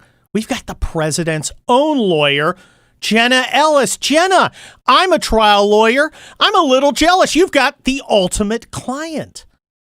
You know, President Trump is a wonderful person to work for, and you should be jealous because he's a great person to know and work for. Well, thanks for rubbing it in. Jenna Ellis, President's personal counsel. You're his lawyer. You're not the Attorney General. You work for the president. How do you get a job like that? Well, I'm also a senior legal advisor to the Trump campaign as well. So I have a dual role there. And, you know, there are times in life when you really just need to pick up the phone when it is a 202 number that you don't recognize because once in a lifetime, sometimes, you know, things happen. And on the other line will be the White House operator saying the president's reaching out to you and he'll just give you a call. So that was the initial, you know, like any other client though, really. You know, we as lawyers get phone calls from prospective clients, and so Donald Trump in this case was no different. Wow. Jenna Ellis, are you a sole practitioner? Do you have your own firm? Do you work for a larger firm? Yeah, so right now I am a sole practitioner. You know, again, a lot of my primary obligations right now are to the campaign, in addition, of course, to him. And then I also am a senior fellow with the Falkirk Center at Liberty University. So I'm very proud to work with Jerry Falwell Jr. and Charlie Kirk over at Liberty University with that initiative to make sure to talk about the Christian worldview and how that's the foundation to life and culture and everything that we understand about the reality to which we're presented and answer life's most important questions with truth. How does a lawyer in the arena blend legal work, which can sometimes be pretty bare knuckle, with a commitment to Christ? That's a great question. And, you know, the truthful answer to that is it comes from the Bible itself, which is in 1 Peter 3:15. Always be prepared to give an answer for the hope that lies within you. And so every day, whether I'm defending the president, whether I'm getting to speak for the campaign, whether I'm talking with Falkirk Center and about things of truth and about God, this all is predicated on the foundation of the Christian worldview and about the truth. It's always all of those things are about promoting the truth. And so, at the end of the day, really, my one job is simply to speak truth, to promote truth, and I can do that very proudly and honestly because at the end of the day, that's really the basis of everything that we should be doing is speaking truth and promoting it, especially in a culture right now that is so confused about what is truth. And, if you look, Kurt, at just what's happening with this really weird juxtaposition between having, tyranny on one hand with all of these governors and their extreme stay-at-home orders, and then all of these, just the anarchists and the riots that are going on, and the complete destruction of the American foundation, in their view. It's because as a society, we've lost the way and we've lost the recognition that our founders all unanimously provided in our Declaration when they came together. I mean, of course, they debated how the best policies, the best practices. They certainly weren't perfect. They wanted to create a better union, a more perfect union, but they all agreed unanimously on our worldview statement in America, which is that we hold truth to be self-evident, that all men are created equal, endowed by God our Creator with certain unalienable rights. And they all unanimously agreed on that, and that's true equality in America, and we strive to make America great and a more perfect union by adhering to those principles and values that our founding fathers understood and why America began so great. And I think if we can all get back to understanding our founding principles, which are rooted in the Judeo-Christian worldview, that's the only way that we treat everyone with genuine equality and that we recognize the limited powers of government to not impose tyranny, but the legitimate powers of government to also control anarchy. Jenna Ellis, president's personal lawyer, Trump campaign 2020 lawyer. I mean, wow. I mean, that's a good client get, said Kurt, the trial lawyer. You actually do more than just law. You are a warrior. I see you on social media. I see you on television, and you are out there arguing strongly, without hesitation, and in a tough, committed way for the values and your client.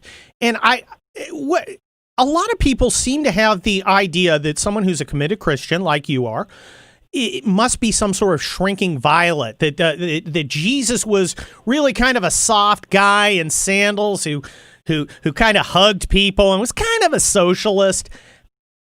What's your vision of a Christian's duty when they get into the arena? Do you have to be weak?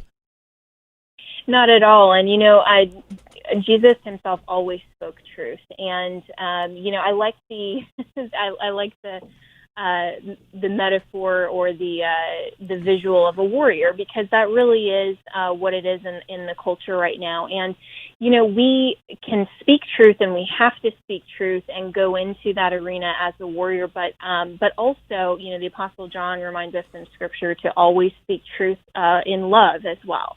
And sometimes, truth is harsh and it's not always received in a loving way. But at the end of the day, those two things have to also be part of it, is that you speak truth, but you do so in love, meaning that your motivation at the end of the day isn't just to destroy anything like what we're seeing with all the riots. It's not the destruction. It's not, humiliation of others. It's not any of those things. It's to convince others of the truth if they're wanting to be convinced. And, that's actually the hardest thing, is that when I first started out as a lawyer and really first started advocating, I thought, well, if people just hear the truth, they're going to be so excited and thankful, and as excited as I am to understand and discover, the answers to these questions. And not everyone is genuinely seeking the answer to truth, and those are the more difficult conversations. But to push through that anyway, because I get, along with the hate mail, I get a lot of emails from people who are so thankful to have a voice of common sense, to learn from the Falkirk Center and all of our great voices there, and they're also encouraged to stand up and speak truth in the midst of this extreme pushback that we're seeing in our very postmodern culture right now. And so, so at the end of the day, when I know that I have spoken truth in every arena and every forum that I can, that at the end of the day, I know that I have done my part for God and my country. Well, Jenna Ellis, personal lawyer to Donald Trump and the Trump 2020 campaign. Look, I'm a great believer in the rule of law, served in the military, went overseas to defend our Constitution.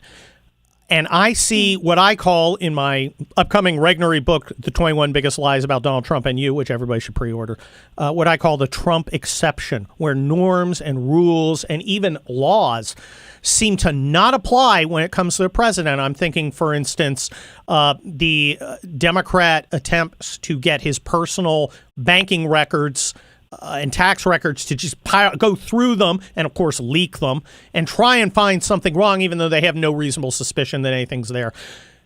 What kind of legal issues are you fighting, and how do those fights apply to all Americans' rights? Yeah, well, first, thank you for your service. That can't be said. Oh, I was a colonel. I didn't do anything. I just showed up. We're that's of course not true, and we're all very, of course, proud of our military veterans, and members of my family have also served, and the legal issues it's so complex because you have the judicial system that is supposed to, in the United States, be the referees. They're supposed to call balls and strikes as according to the rule book, which is the United States Constitution.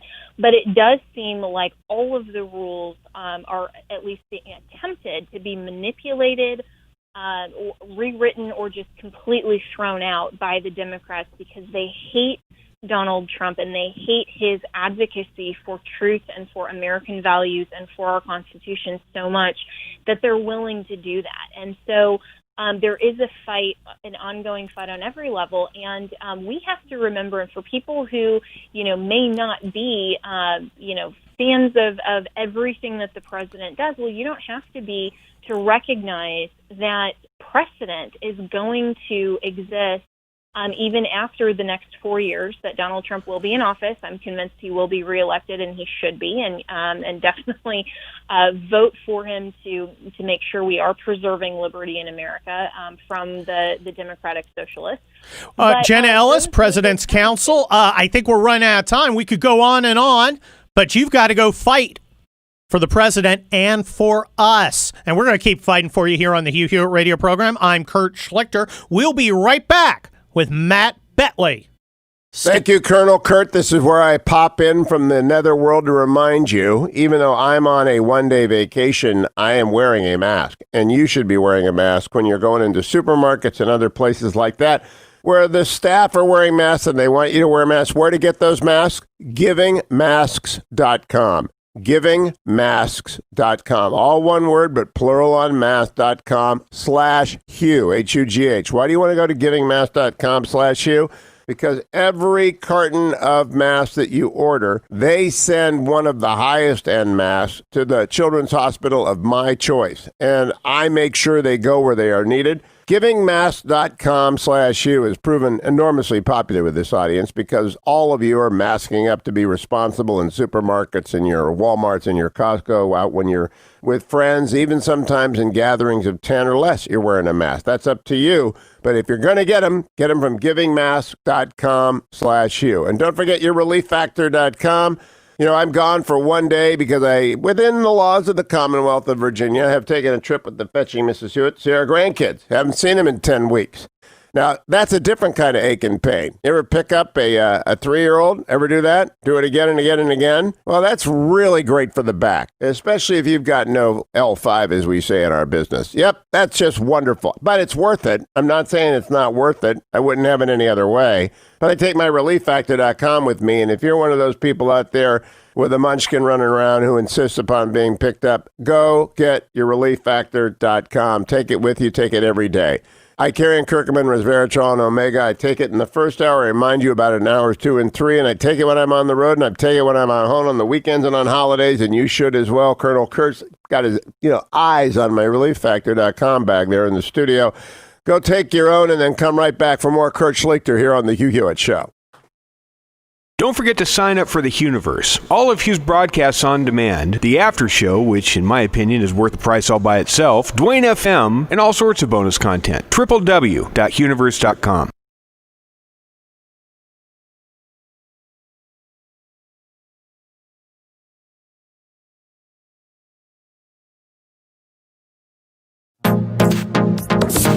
Trending now on The Larry Elder Show. Study also says the vast majority, between 90 and 95% of the civilians shot by officers, were actively attacking the police or other citizens when they were shot. The vast majority, between 90 and 95. I'm reading this again for the young lady that says that I was defending the officers that were involved in the killing of George Floyd. So since she has difficulty grasping me when I speak, I just want to do it 2 times for you, just for you. The vast majority, between 90 and 95, of civilians shot by officers were actively attacking police or other citizens when they were shot. 90% also were armed with a weapon when they were shot. The horrific cases of accidental shootings, like mistaking a cell phone for a gun, are rare, said the co-author of the study. Quote, this is him again. We hear about the really horrendous and tragic cases of police shootings for a reason. They're awful cases. They have major implications for police-community relations, and so they should get attention. But this ends up skewing perceptions about police shootings and leads people to believe that all fatal shootings are similar to the ones we hear about, and that's just not the case. End of quote. Now, in one recent year, I think there were about 300 Americans injured by lightning. And you look at the number of unarmed blacks who were killed by the police. Frankly, as a black man, you are more likely to be injured by lightning than to be an unarmed black man killed by the police. That is how rare it is. And frankly, I don't know anybody that's been hit by lightning. Do you? Keep up with what's trending. Subscribe on YouTube today.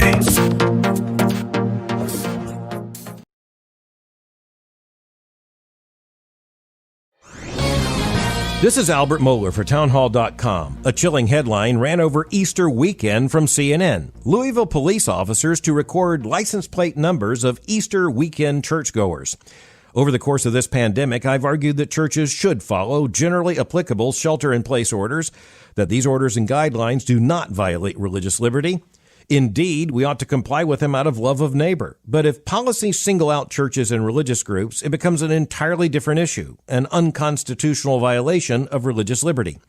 Over the course of the last several weeks, some government officials have crossed the line. In the case of Louisville, it took a restraining order from United States District Court Judge Justin Walker to curtail Louisville Mayor Greg Fisher's attempt to prevent even drive-in church gatherings. The judge said, quote, "The mayor's decision is stunning, and it is beyond all reason unconstitutional. Consider this. In America, in 2020, comes the threat that they're taking names and they're taking numbers. It's extremely important that all American Christians take note, and in a hurry." I'm Albert Mohler.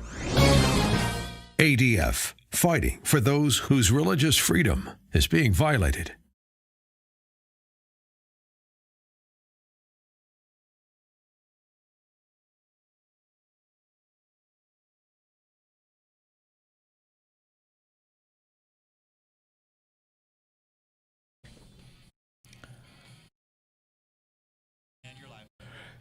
All right, a little bit of Van Halen here on the Hugh Hewitt radio program. I am Kurt Schlichter. You know me by my bumper music. You also know me as a noted trial lawyer, as a retired United States Army colonel, and as the senior columnist at townhall.com.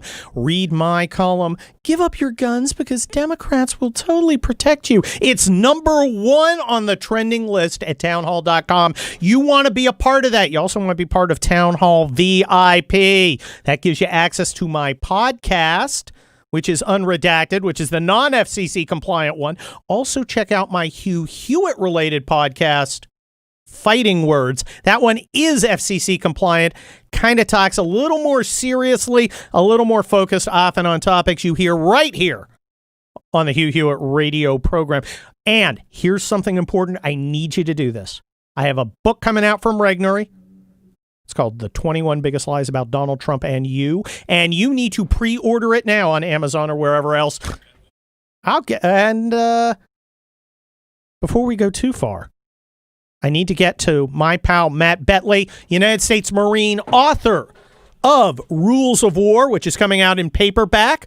Matt, as a military guy, as a guy who has done counterinsurgency, what's your analysis of what's going on? Well, I was just having a great conversation with your producer while I was on hold, and the reality is this situation has obviously reached the point of control. You know, you see a lot of states in D.C., they finally mobilized the National Guard, but the reality is that the National Guard is there to actually support law enforcement. Bingo. They're there to defend infrastructure and things like that, to free up law enforcement to then deal with the riots.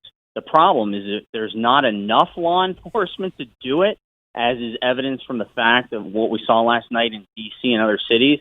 Then it's got to go further. I don't know if you call on the military. I don't know what you have to do, but this has to stop. You know, the last time martial law was actually declared in this country was in Hawaii after Pearl Harbor in 1941. But martial law is intended when all functions of civilian government break down. I don't think, Matt Betley, I don't think we're there yet. And I think everybody should know, you and I talk a lot offline. We do. We talk a lot offline. And I'm often scarred for life for it. I know. Some days you wake up screaming.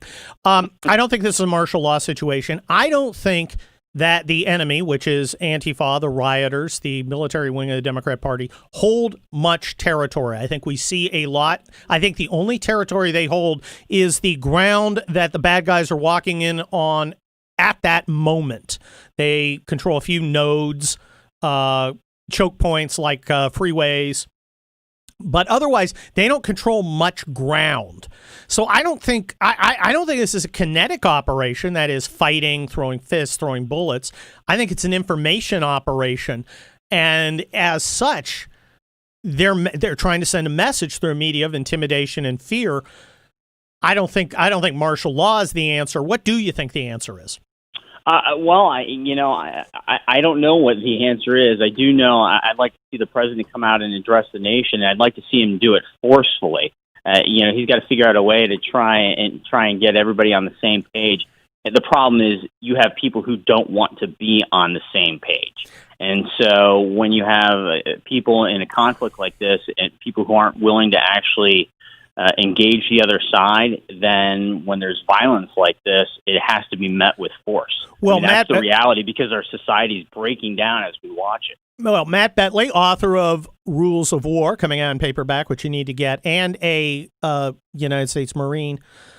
My thought is, look, this is a local issue. This is basic state and county and city operations, not national. What do you think of the argument that if the president comes out he actually takes on the responsibility away from the primarily Democratic politicians whose responsibility it really is to keep their own locations safe. That is an argument I've heard. My counterpoint to that would be, what if they're not doing their job and they're not protecting their own citizens? At what point does the federal government, are they actually forced into doing it if their local leaders and local law enforcement can't? Because you can't just allow U.S. citizens, you just can't allow Americans to suffer this kind of violence, these beatings, the looting. It just can't continue. I mean, that's the bottom line, is that this has to stop no matter who does it. It would be fantastic if the local governments and the local law enforcement can handle it. But from what we're seeing night after night, they're not able to, just de facto from the fact that we're watching it play out on TV. Well, Matt Bentley, you're the author of Rules of War, and people should go out and get that in paperback when it drops soon, or get it in hardcover on Kindle. Here's my thought. The president can do two things. He can send in the military. He can send in the Department of Justice. Department of Justice does not require cooperation. Sending in the military requires cooperation with civilian authorities. You have to integrate them, including for logistics and operations. And if the Democrat governors and Democratic mayors are not on board, the president really can't do much, nor should he. It's their job. It's their responsibility. It's their fault. And you're listening to the Hugh Hewitt Radio Program with Kurt Schlichter. Stick around. Next hour, Sidney Powell.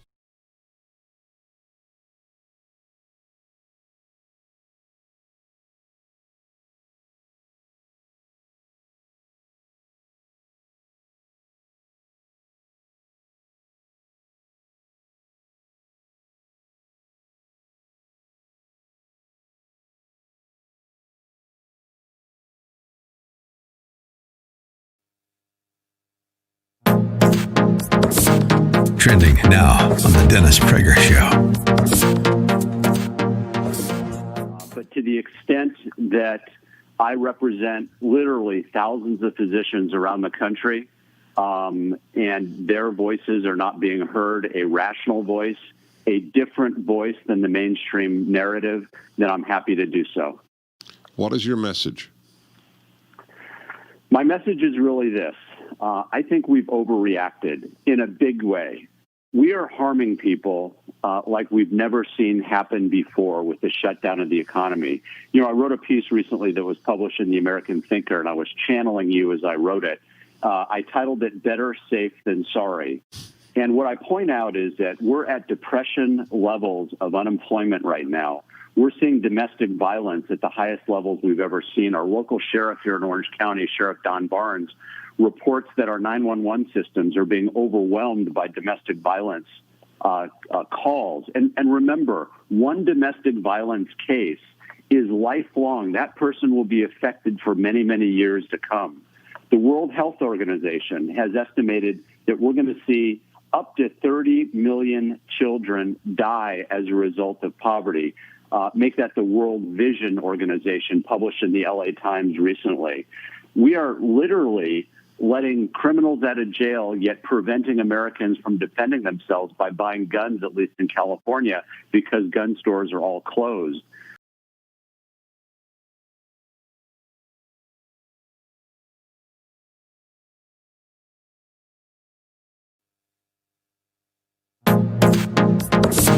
Trending now on the Dennis Prager Show.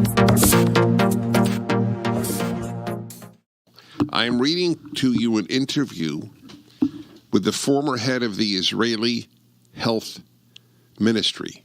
He's an MD. He's a liberal, member of the Labor Party in Israel. Okay?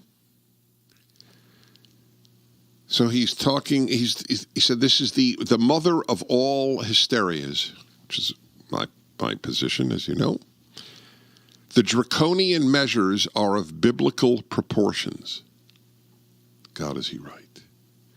Hundreds of millions of people are suffering. In developing countries, many will die from starvation.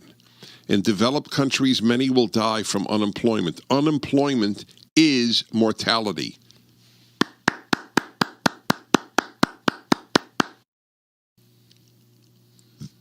There are dead people thanks to Gavin Newsom. There are ruined lives. There are increased alcoholism thanks to Gavin Newsom and Eric Garcetti. They have so many victims on their hands, but they have blunt left-wing consciences. If it's good for the Democratic Party, it's good. That's how communists thought. There is no difference. Good is what is good for the party. It has become an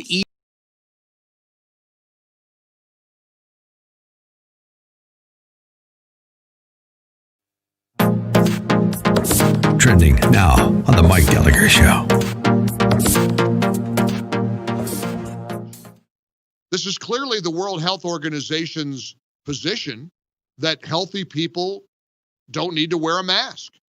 And Christine Francis, who's also with the World Health Organization, which is the clip that I saw last night on social media, she again assures people that if you're healthy and you're not exhibiting symptoms and you're not taking care of COVID-19 sick patients, or you're not a healthcare worker, you don't need to wear a mask. And here's cut 10. This is Christine Francis again from another expert from the World Health Organization. Medical masks like this one cannot protect against the new coronavirus when used alone. When you wear them, you must combine with hand hygiene and other preventive measures. WHO only recommends the use of masks in specific cases. If you have cough, fever, and difficulty breathing, you should wear a mask and seek medical care. If you do not have these symptoms, you do not have to wear masks because there is no evidence that they protect people who are not sick. However, all right, I give up. If you are healthy, I'm done. No masks. Wear a mask. Don't wear a mask. Okay, whatever. Like I said, Disney World might want to.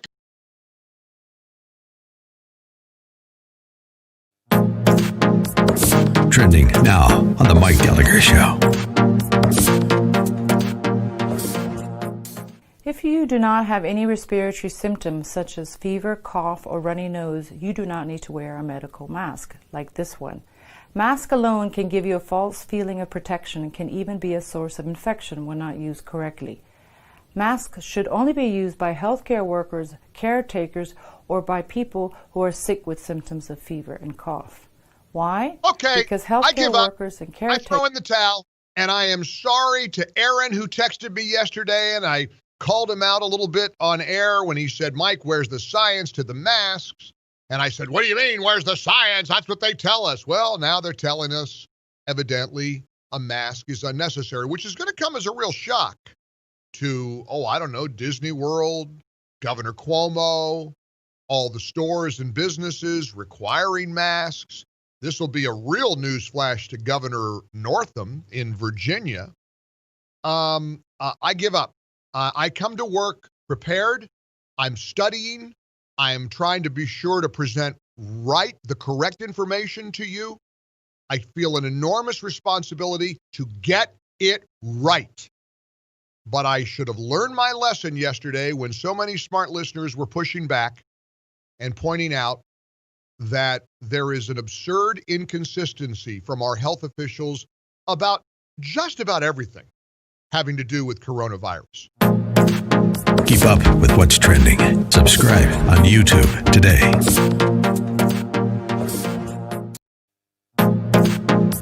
Trending now on the Hugh Hewitt Show. Now, I have a series of questions. I just would like to know, yes, no, I don't know, as to whether or not you will be calling as a witness to the Judiciary Committee the following people. Will you be subpoenaing James Comey? Yes. Andrew McCabe? Yes. John Brennan? Yes. James Clapper? Yes. Susan Rice? Don't know. Have you had a chance yet to read then acting Attorney General Sally Yates' statement to the special counsel, which was included as Exhibit 4 in the motion to dismiss the Flynn case? Not all of it. There are 53 of them. We're going through them right now. It is shocking, and I go back to being in the Department of Justice in 83, 84, 85. It is shocking that she did not know that the FBI was going to interview General Flynn. Clapper, right, I agree. Clapper and Yates were called about 3 years ago before my subcommittee when the whole Flynn thing got out in the public, when the Washington Post indicated Flynn was talking to the Russian ambassador. Number one, Flynn's the incoming national security advisor. He has every right to be talking to the Russian ambassador. Why are we surveilling the incoming administration by the outgoing administration? But we called Clapper and Yates before the committee. I want to recall them both and ask them about the Horowitz report. Ask them, if you knew then what you know now, would you have a different view of this whole investigation?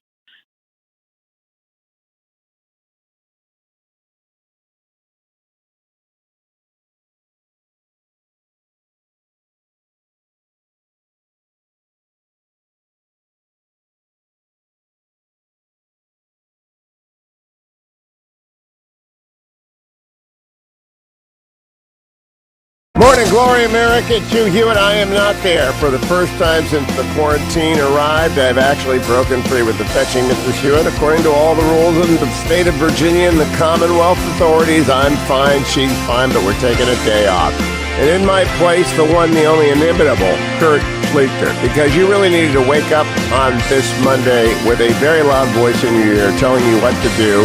That is Kurt Schlichter. Take it away, Colonel Kurt. Thank you, Hugh Hewitt. This is Kurt Schlichter, noted trial lawyer, senior columnist at Town Hall, retired United States Army colonel, holding down the fort while Hugh Hewitt takes a well-deserved break after, 10 weeks of pangolin flu-related coverage.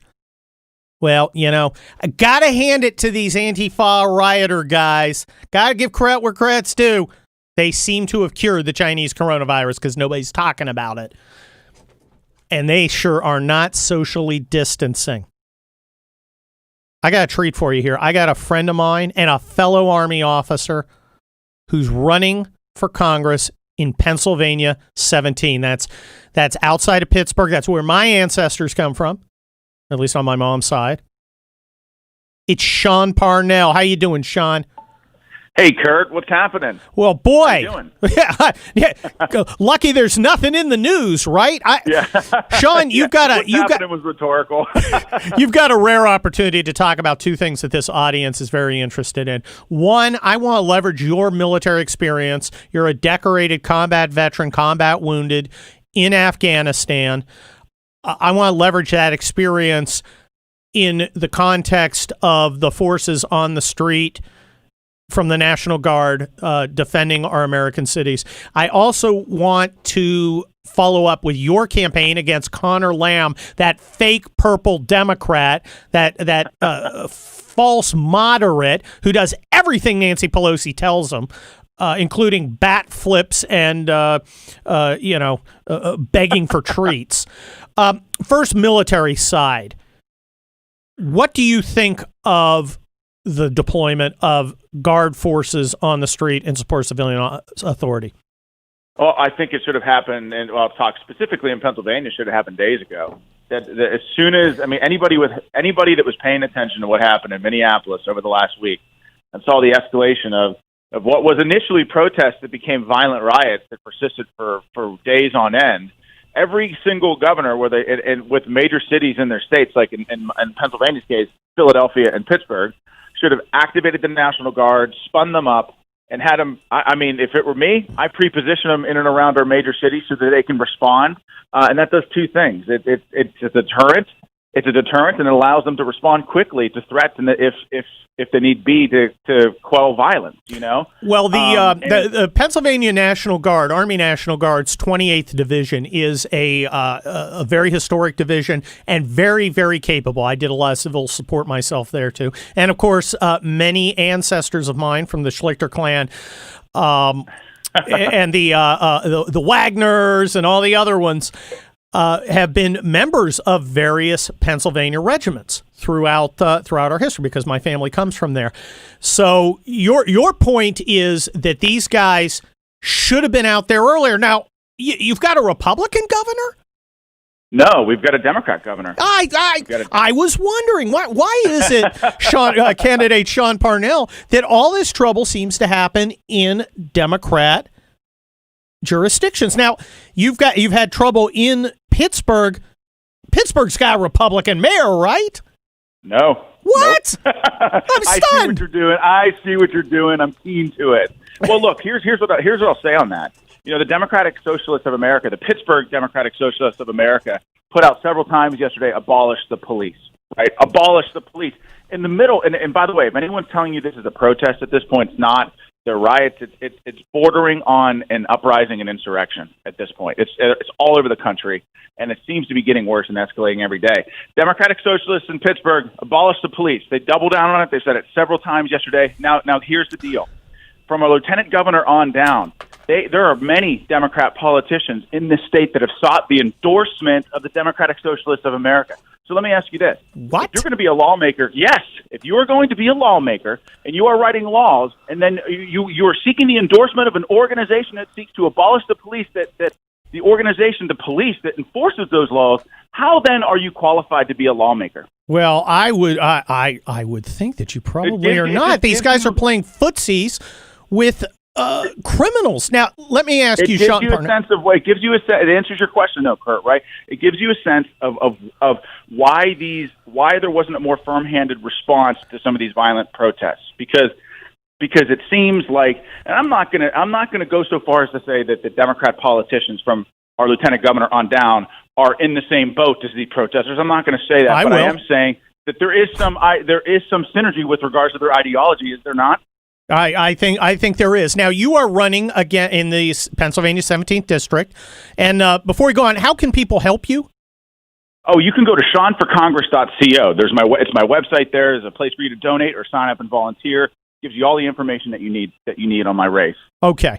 And that's right near where Selina Zito's from, another big favorite of the show. Correct. Okay. Correct. She lives in Mount Lebanon, about 20 minutes south of me. Wow. I live in Ohio Township, just north of the city. But Pennsylvania 17 is the battleground district of 2020. Well, you're going up against Connor Lamb, who was a Marine JAG, and to the extent, I want to thank any JAG for his service, I'll thank him for his. That's a military joke, guys. We Sean and I were infantry. He's JAG. Got to knock him a little. But I assume that Connor Lamb has proudly stood up and repudiated these Democrats who've been playing footsie with the Antifa scumbags. Am I right, Sean Parnell? You are incorrect. What? You are wrong. In fact, as of yesterday, it was 24 hours yesterday, 48 hours today, he still hadn't opined about rioters setting ablaze. Wait, what? Pittsburgh. Yeah, he hasn't said a word. Wait a minute. Hold on. Are you telling me that Connor Lamb, alleged moderate, has not yet condemned the violence against regular citizens of his district and adjacent district? Now, seriously, no. I've been joking before. No, this is serious. No, I know. Look, I haven't checked his social media feeds this morning, but as of yesterday, all last night, he hadn't opined at all. And you want to know why? That's stunning. Connor Lamb was Team Biden from day one, endorsed him from day one, traveled out of state in the middle of the 2020 race to campaign for Joe Biden. And then we come to find out, as Minneapolis burned, that Joe Biden's campaign is paying the bail for these rioters. So now we see why he's been quiet on the subject. I said Connor Lamb is Team Biden, and Team Biden is Team Riot.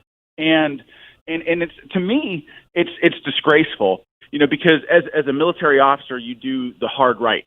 And sometimes that means challenging the power structures of your own party. Sometimes that means being an independent leader. Sometimes that means standing up for the people of your region. And as he has, I'm sorry, but he's failed he's been derelict in his duty here. I'm genuinely shocked that he hasn't even pretended, because this Pennsylvania 17 is a purple district. He was given a pass by Nancy Pelosi to not vote for her for majority leader, as I understand it. Is that correct? Correct. Okay, correct. So he poses as a moderate, yet he has yet to condemn his own party's complicity in this disgraceful violence. Yeah, look, Kurt, you're absolutely right. And I will say, wow. You say I say this is a Republican district. Donald Trump won this district in 2016. Pat Toomey, a Republican senator, also won this district in 2016. It's imminently winnable. It's an R+4, R+5. And Connor Lamb, even though he was given a pass on the ceremonial vote for Speaker and Pelosi, he since votes with her over 90% of the time. And if you don't want to use Pelosi as a comparison because she doesn't always vote on every piece of legislation, you can use like Ilhan Omar and AOC, where he shares 700 votes and he votes with them over 90% of the time. That's so stunning. Tell me, can a moderate vote with the squad, AOC and Ilhan Omar, 90% of the time and still get to call himself a moderate? I say no. Wow, that is pretty remarkable. Now, the Hugh Hewitt radio audience, Sean Parnell, is very sophisticated about politics. It's not all about positions. A lot of it's about procedure. A lot of it's about infrastructure and logistics, which as an infantry guy, is just as important as tactics. We only have about 15 seconds. How are you doing in fundraising, and how can our audience help you? About 15 seconds. Well, please go to my website and adopt my district. Even if you don't live here, adopt my district. This is the district for 2020. It's the most expeditious way to get Donald Trump back to the White House. And right now, I'll tell you, we're beating my incumbent opponent. And I don't want to jinx myself, but we're beating him in fundraising, and we're going to keep up the fire until the end of the quarter, and we're going to do everything we can to outraise him. Holy cow! Sean Parnell for Congress.com. Go, if you are so moved, go support him. Especially if you're like me, I'm in Ted Lieu's district. What am I going to do? What I'm going to do now is take a break on the Hugh Hewitt Radio Show, but we will be right back. Coming up a little later, Sidney Powell. Stick around. Portions of the Hugh Hewitt Show brought to you by Sierra Pacific Mortgage. For more info, call 888-888-1172.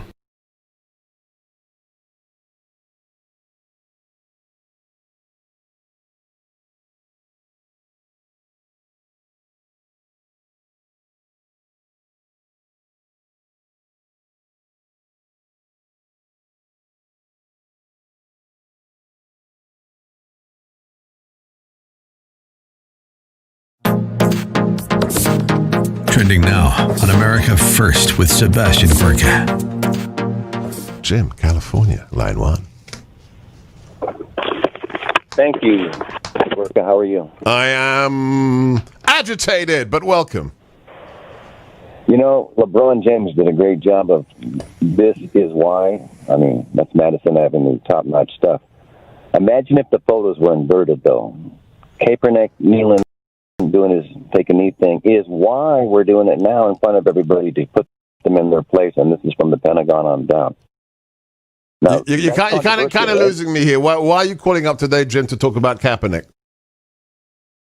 Well, because you won't let me talk about LennonMurderTruth.com. Oh, why did you leave this guy? Don't let Jim.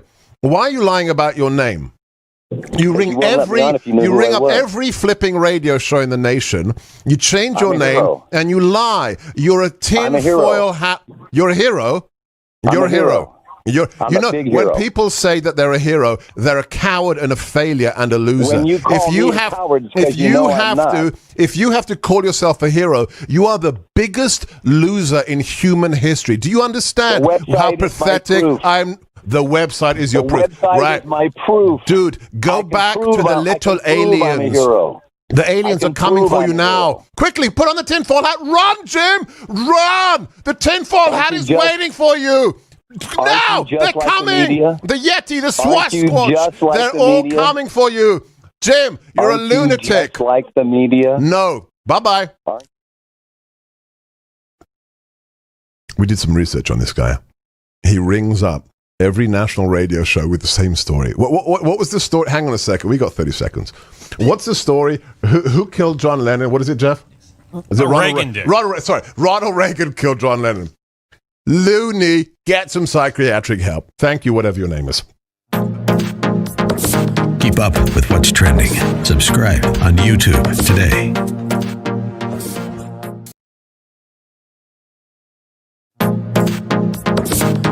Trending now on America First with Sebastian Gorka. You better be damn sure that we're going to get through this. Not with you leading it, you complete pathetic excuse of a man. If you didn't see the video, he doesn't even have the respect to put on a suit and tie. He's standing there in his skinny pants with his hair full of product, with his shirt sleeves rolled up, with his neck unbuttoned. That's the mayor of Minneapolis talking about what responsibility is, what it truly is, taking responsibility. I'll tell you what taking responsibility isn't. You deciding to withdraw your police from their police station so that it is looted by those rioters. I don't know about anybody else, but I think that police stations have guns in them and ammunition. What happened to that police station when you ordered it to be vacated and it was destroyed? Did you leave weapons in that police station? Are you going to take responsibility, Mayor Fry, for anybody killed in your city on your watch with weapons that you allowed to fall into the hands of the rioters? How does that bring justice for Mr. Floyd's family? You are the problem with America. Your spineless, gutless lack of leadership is why Minneapolis is burning, why 170 stores have been razed to the ground and more than $1 billion worth of damage is done, and why they had to call a curfew for 8 p.m. this evening, because you are a coward. Keep up with what's trending. Subscribe on YouTube today.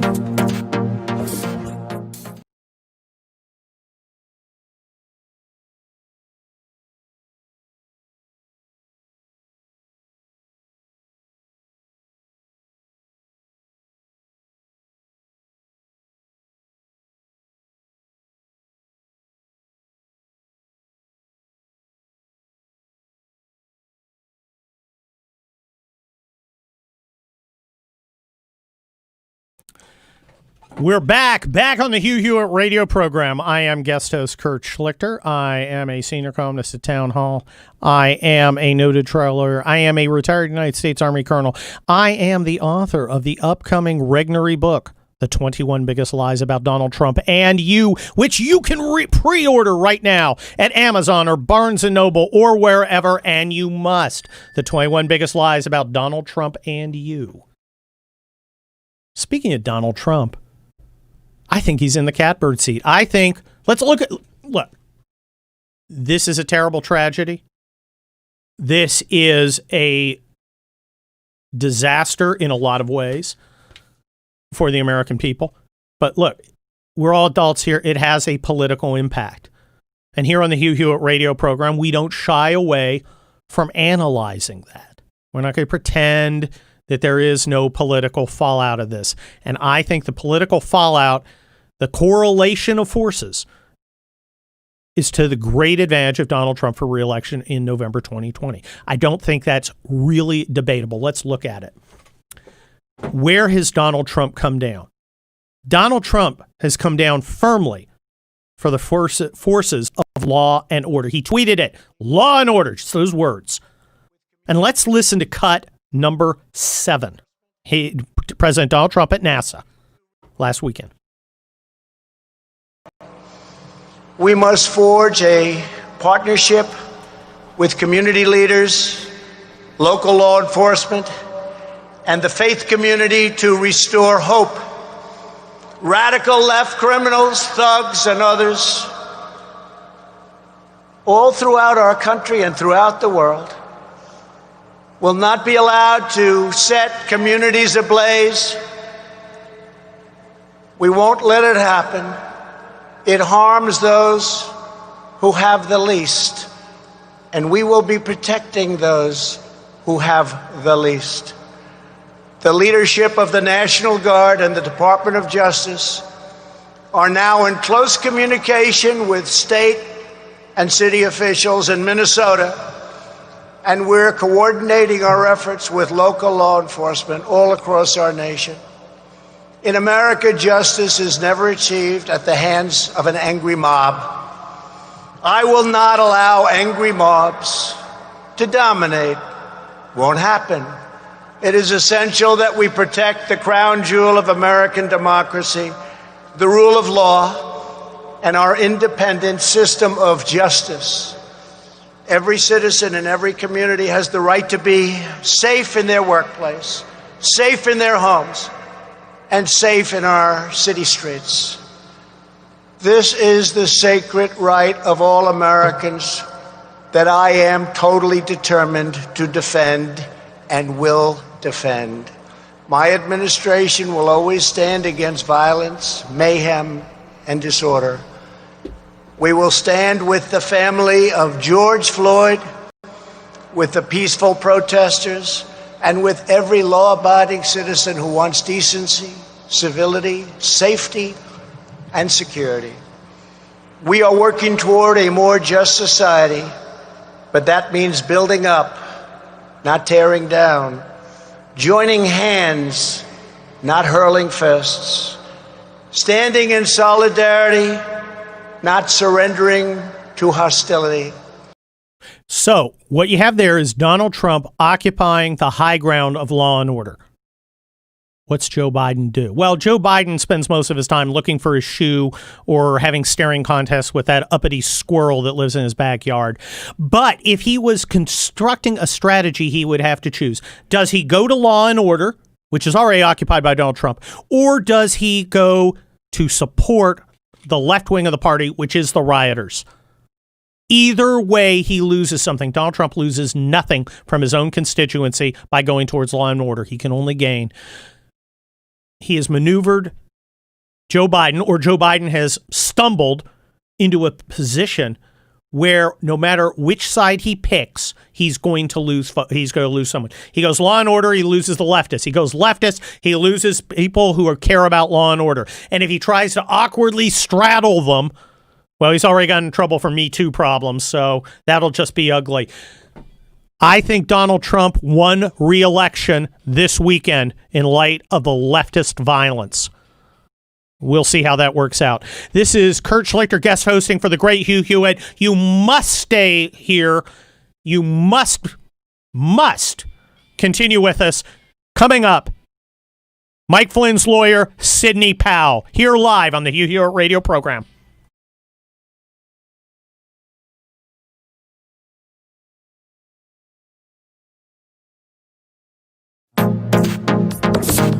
Trending now on America First with Sebastian Gorka. You better be damn sure that we're going to get through this.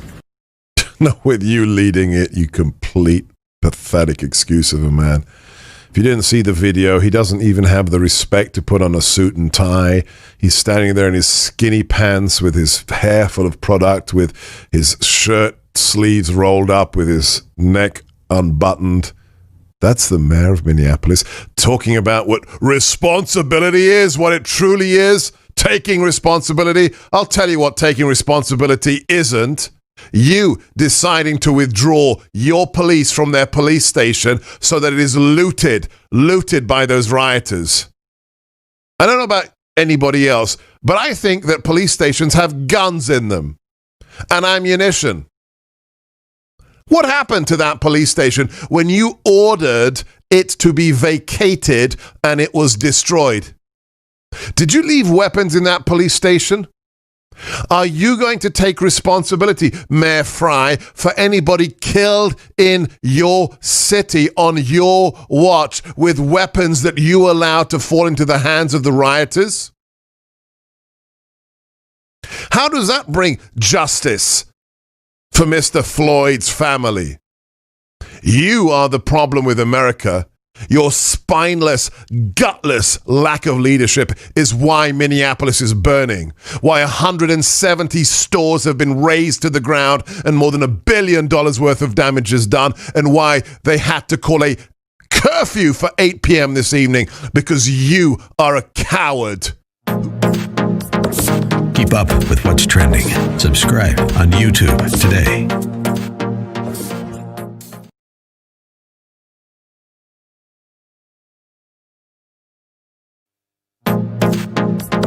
Trending now on The Mike Gallagher Show.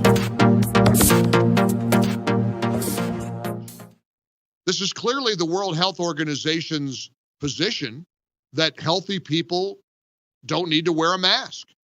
And Christine Francis, who's also with the World Health Organization, which is the clip that I saw last night on social media, she again assures people that if you're healthy and you're not exhibiting symptoms and you're not taking care of COVID-19 sick patients, or you're not a healthcare worker, you don't need to wear a mask. And here's cut 10. This is Christine Francis again from another expert from the World Health Organization. Medical masks like this one cannot protect against the new coronavirus when used alone. When you wear them, you must combine with hand hygiene and other preventive measures. WHO only recommends the use of masks in specific cases. If you have cough, fever, and difficulty breathing, you should wear a mask and seek medical care. If you do not have these symptoms, you do not have to wear masks because there is no evidence that they protect people who are not sick. However, all right, I give up. If you are healthy, I'm done. No masks. Wear a mask. Don't wear a mask. Okay, whatever. Like I said, Disney World might want to consult with the World Health Organization before requiring people to wear masks in order to ride Space Mountain. I'm just saying. But I'm no longer going to try to impose my will on any of this crap on you. Keep up with what's trending. Subscribe. Trending now on The Mike Gallagher Show. If you do not have any respiratory symptoms such as fever, cough, or runny nose, you do not need to wear a medical mask like this one. Mask alone can give you a false feeling of protection and can even be a source of infection when not used correctly. Masks should only be used by healthcare workers, caretakers, or by people who are sick with symptoms of fever and cough.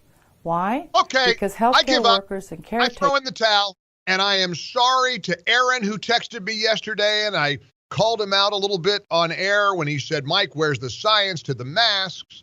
And I said, what do you mean, where's the science? That's what they tell us. Well, now they're telling us, evidently, a mask is unnecessary, which is going to come as a real shock to, Disney World, Governor Cuomo, all the stores and businesses requiring masks. This will be a real newsflash to Governor Northam in Virginia. I give up. I come to work prepared. I'm studying. I am trying to be sure to present the correct information to you. I feel an enormous responsibility to get it right. But I should have learned my lesson yesterday when so many smart listeners were pushing back and pointing out that there... Keep up with what's trending. Subscribe on YouTube today.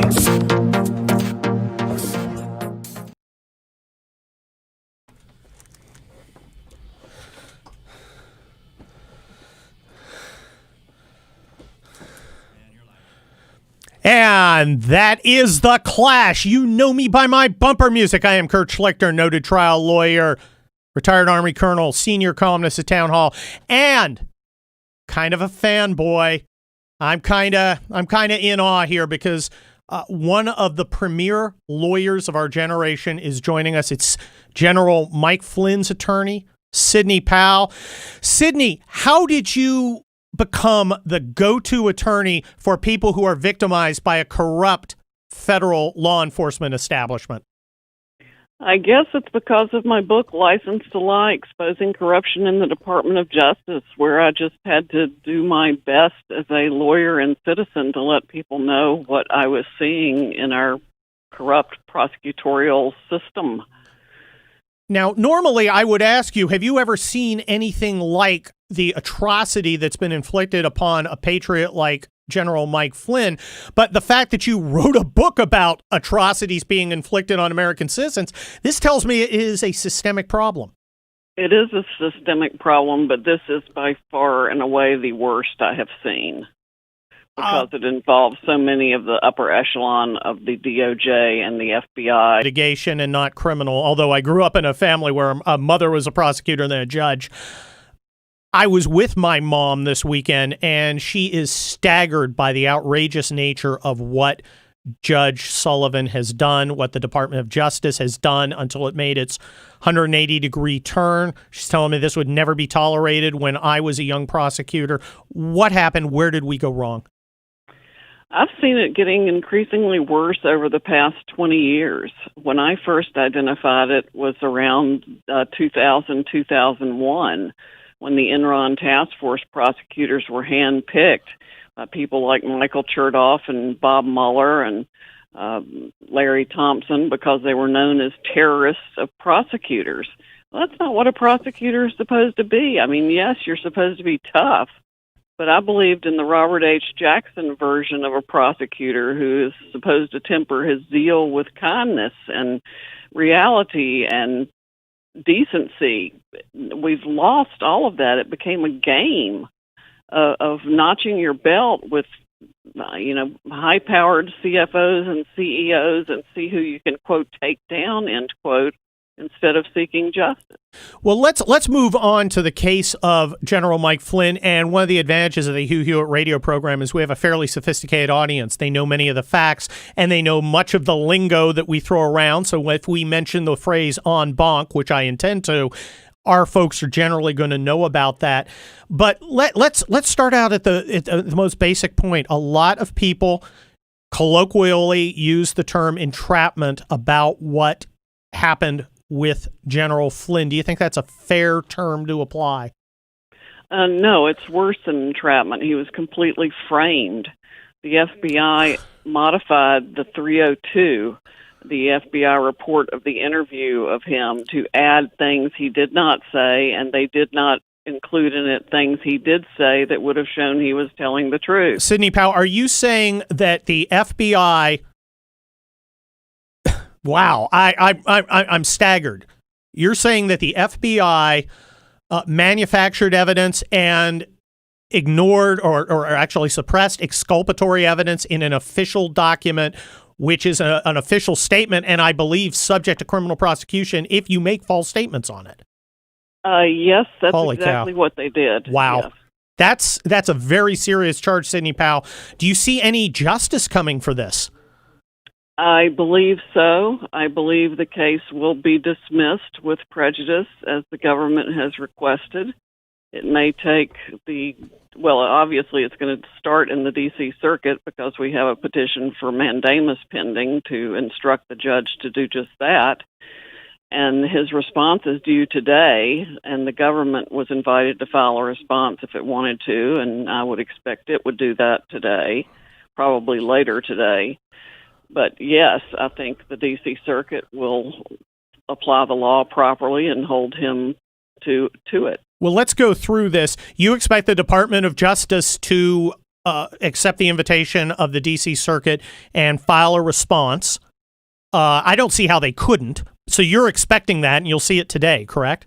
Correct. Okay. And you will also, will we see, because I think the order was, the order from the District Court of Appeal, or I'm sorry, District of Columbia Court of Appeals, seemed a little vague to me. Do you think Mr. Gleason, who is the bizarrely appointed amicus counsel for the judge, do you think he will file a separate response, separate from the judge's own response? No, he was not invited to do that. And do you think he will anyway? I think if he did, he would be wasting his time and it would be bounced. Does that is it telling that the Court of Appeal did not ask him to file an amicus brief? I think it is. I think the order that the D.C. Circuit entered was almost an order to show cause why Judge Sullivan shouldn't be held in contempt himself. Look, I'm a trial lawyer. I litigate in federal courts. Again, I do civil stuff. I have had in 25 years one vaguely similar situation. A trial court judge made a bizarre and manifestly wrong ruling. The Court of Appeal kind of said, well, we're going to give you 10 days to think about it. And I got a call the next day from the judge's clerk on, there's been a giant misunderstanding. Of course we're going to fix it. Why has Judge Sullivan doubled down, gone and hired his own counsel, who's being paid for by who knows who, to actually respond to this instead of doing what is manifestly the right thing and dismissing the case as requested by all the parties? Well, for some time, I've been increasingly concerned that he was just not rational when it came to this case. And it looks like it's coming to the ultimate fruition. I've just never seen a judge do such a 180 from his conduct in the Ted Stevens case, where he held the government responsible for not producing exculpatory evidence. And here he's gone out of his way to protect the government from having to do that and to persecute and continue the persecution of General Flynn. And in fact, the Department of Justice has joined you by asking that because of the manifest prosecutorial misconduct, this case be dismissed. I find this stunning. It is stunning, and it's completely contradictory to binding Supreme Court precedent and very clear precedent of the D.C. Circuit. Well, you would think that Judge Sullivan would take the hint because they cited Fokker, F-O-K-K-E-R, and the Federal Rule of Criminal Procedure right there, basically inviting the judge, hey, tell us why these don't apply if you can. Yeah, well, ironically, he cited both those things too when he issued his order and then appointed the amicus to take the position of a prosecutor in the case. So I don't know what's going on with Judge Sullivan. It just doesn't make any sense at all. Just out of curiosity, who is paying the attorney he asked to prepare his response to the Court of Appeal? I understand from a reference somebody sent me that the taxpayers are. Oh, lucky us. Okay. Now he's going to respond. The Department of Justice is going to respond. You're closer to the case, but from an outside point of view, I think that we're going to see by 2-1 or 3-0 a ruling in favor of dismissing this prosecution. Is there some way Judge Sullivan can ask for an en-banc review by the entire Court of Appeal, which is highly it's majority Democrat and could very well go the opposite direction? Is there any procedural way to get en-banc review? En banc? Yes. I mean, the party can always request en banc. But who's the party? Because General Flynn's a party, and the Department of Justice, representing the people of the United States, is a party. How's the judge a party? Well, because he was invited to file a reply, and he is essentially the person who is being instructed to do something here. Wow. A district court has standing to ask for en banc review of a... my mind is boggling. I'm not positive about that, but I would think it would probably be true. Wow. I've never seen it happen before, but then there's a lot that's happened in this case that I've never seen happen before. Well, you know, when I was doing my civil procedure, studying for my civil procedure finals in law school, I was literally on the streets of Los Angeles with the 160th Infantry during the Los Angeles riots. So maybe I missed the part about a judge being able to seek review of an order that both of the parties to the actual dispute don't want. Wow. Right. If there is en banc review, I could be wrong on that. I mean, I could certainly be wrong, but my guess is it would be available. Holy cow. That would not have been my guess. But again, you are much closer to this, and I assume that you have done you and your crack team have done a lot of research on it. I got to hand it to you, Sidney Powell. You took a case where a large, famous law firm from Washington handled it disastrously. You are in Dallas. You are not a D.C. insider. You took on the entire establishment for a American hero who was wronged. We have about 15 seconds. How do you see this ending? General Flynn will be exonerated. He was honest with the agents, and we have the truth on our side. Sidney Powell, thank you from our entire audience. You are a warrior for justice, and That's no exaggeration. That's the only way to characterize you. Thank you so much. My regards to General Flynn from a retired colonel. I usually don't like generals. I like him. This is the Hugh Hewitt radio program. Stick around.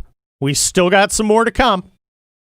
Thank you, Colonel Kurt. I want to remind everybody, andrewandtodd.com. Andrewandtodd.com, that's where, if you did not do a thing over the weekend about these amazing low interest rates, now is the time to do it. This Monday is the time to get going. You head over to andrewandtodd.com, which is their web portal.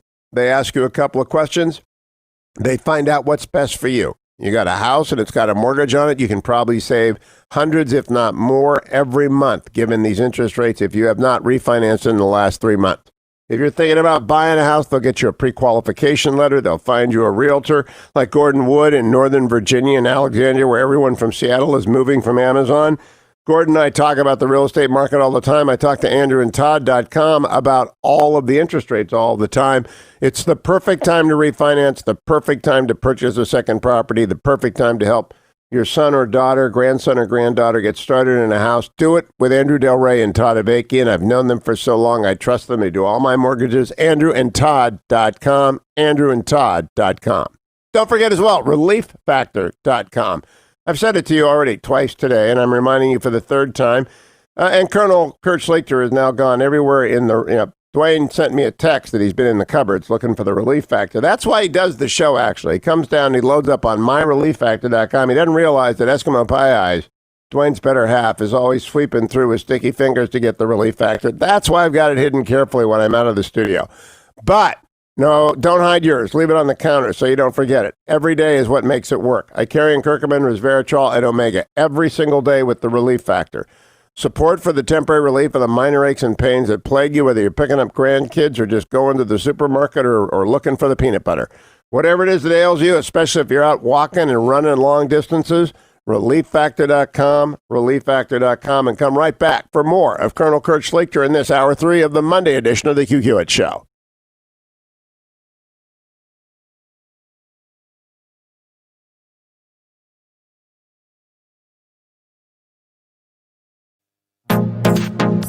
Trending now on the Hugh Hewitt Show. Now, I have a series of questions. I just would like to know, yes, no, I don't know, as to whether or not you will be calling as a witness to the Judiciary Committee the following people. Will you be subpoenaing James Comey? Yes. Andrew McCabe? Yes.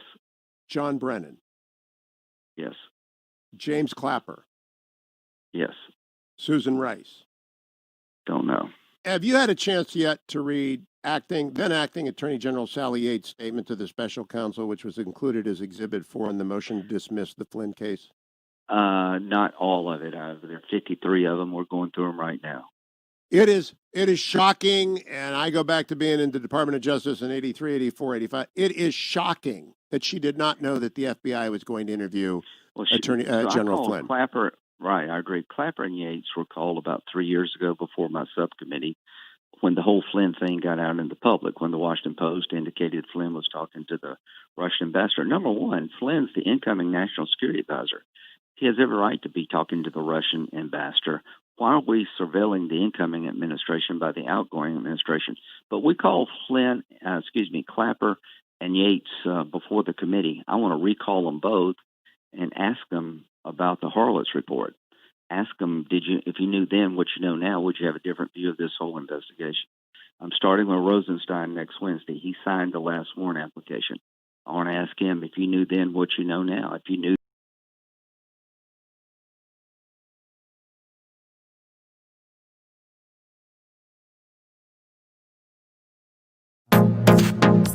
Trending now on the Hugh Hewitt Show. Police Department's 3rd Precinct headquarters Thursday night. Just stop and think about that. They broke into a police headquarters? An angry crowd. That's a mob, and that's illegal. And the police retreated, I guess, and set fire to the building. Okay, so you're endangering firemen. So the police retreated and firemen got endangered, capping another day of protests, many of them violent. The police station on East Lake Street has been the epicenter of this protest for this week, for people demanding justice after the death of George Floyd, who died Monday. Minnehaha Lake Wine and Spirits, the target of looters the night before, was set ablaze. Protests have been taking across the metro all day long, both peaceful and violent. On Wednesday night, a man was fatally shot as crowds looted and burned buildings on East Lake Street late into the night. It has spread to St. Paul, and I do know Minneapolis pretty well. I am a veteran of rolling around. The hotel in St. Paul, the St. Paul is my favorite hotel. St. Paul Cathedral is my favorite church in America. I love the Charlie Brown week. I love everything about the city. I go there often, and if it wasn't for the fact that it was in Minnesota cold, I would live there part of the year. Perfect weekend ahead. It's going to be about 70 degrees and sunny all 3 days. Well, that's good. It's not going to be hot. No. If it was hot, I would say, oh, my goodness, we're in trouble. Look.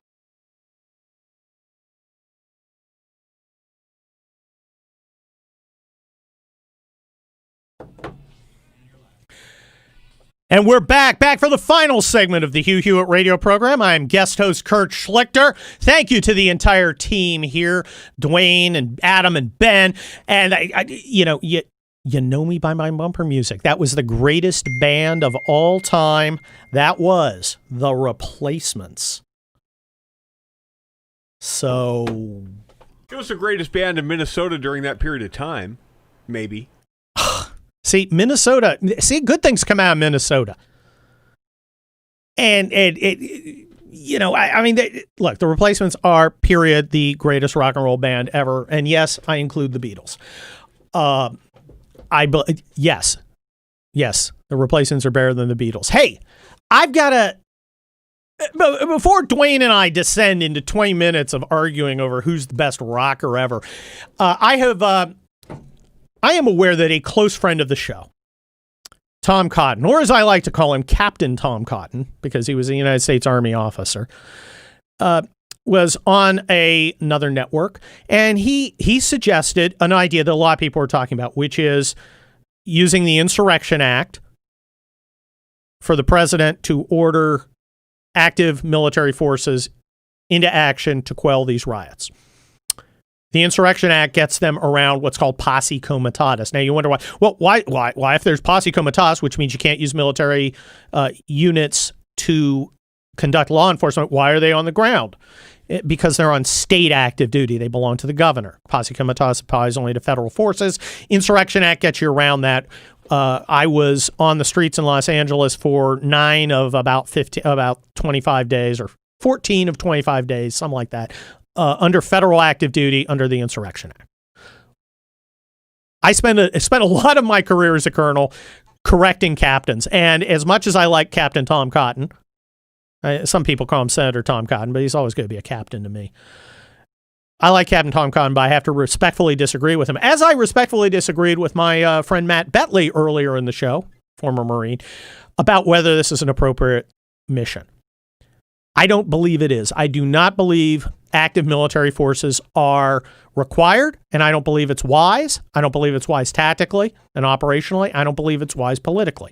Why not? Look at all this chaos. Okay, there's not that much chaos. What do you mean? It's wall to wall on the TV. No. What the TV is showing you is all the worst. It's showing you the highlights. That's the highlight. That is as bad as it gets. And it's not in a lot of places. It's over a lot of cities, but it's not over a lot of space. The rioting's occurring in a small area.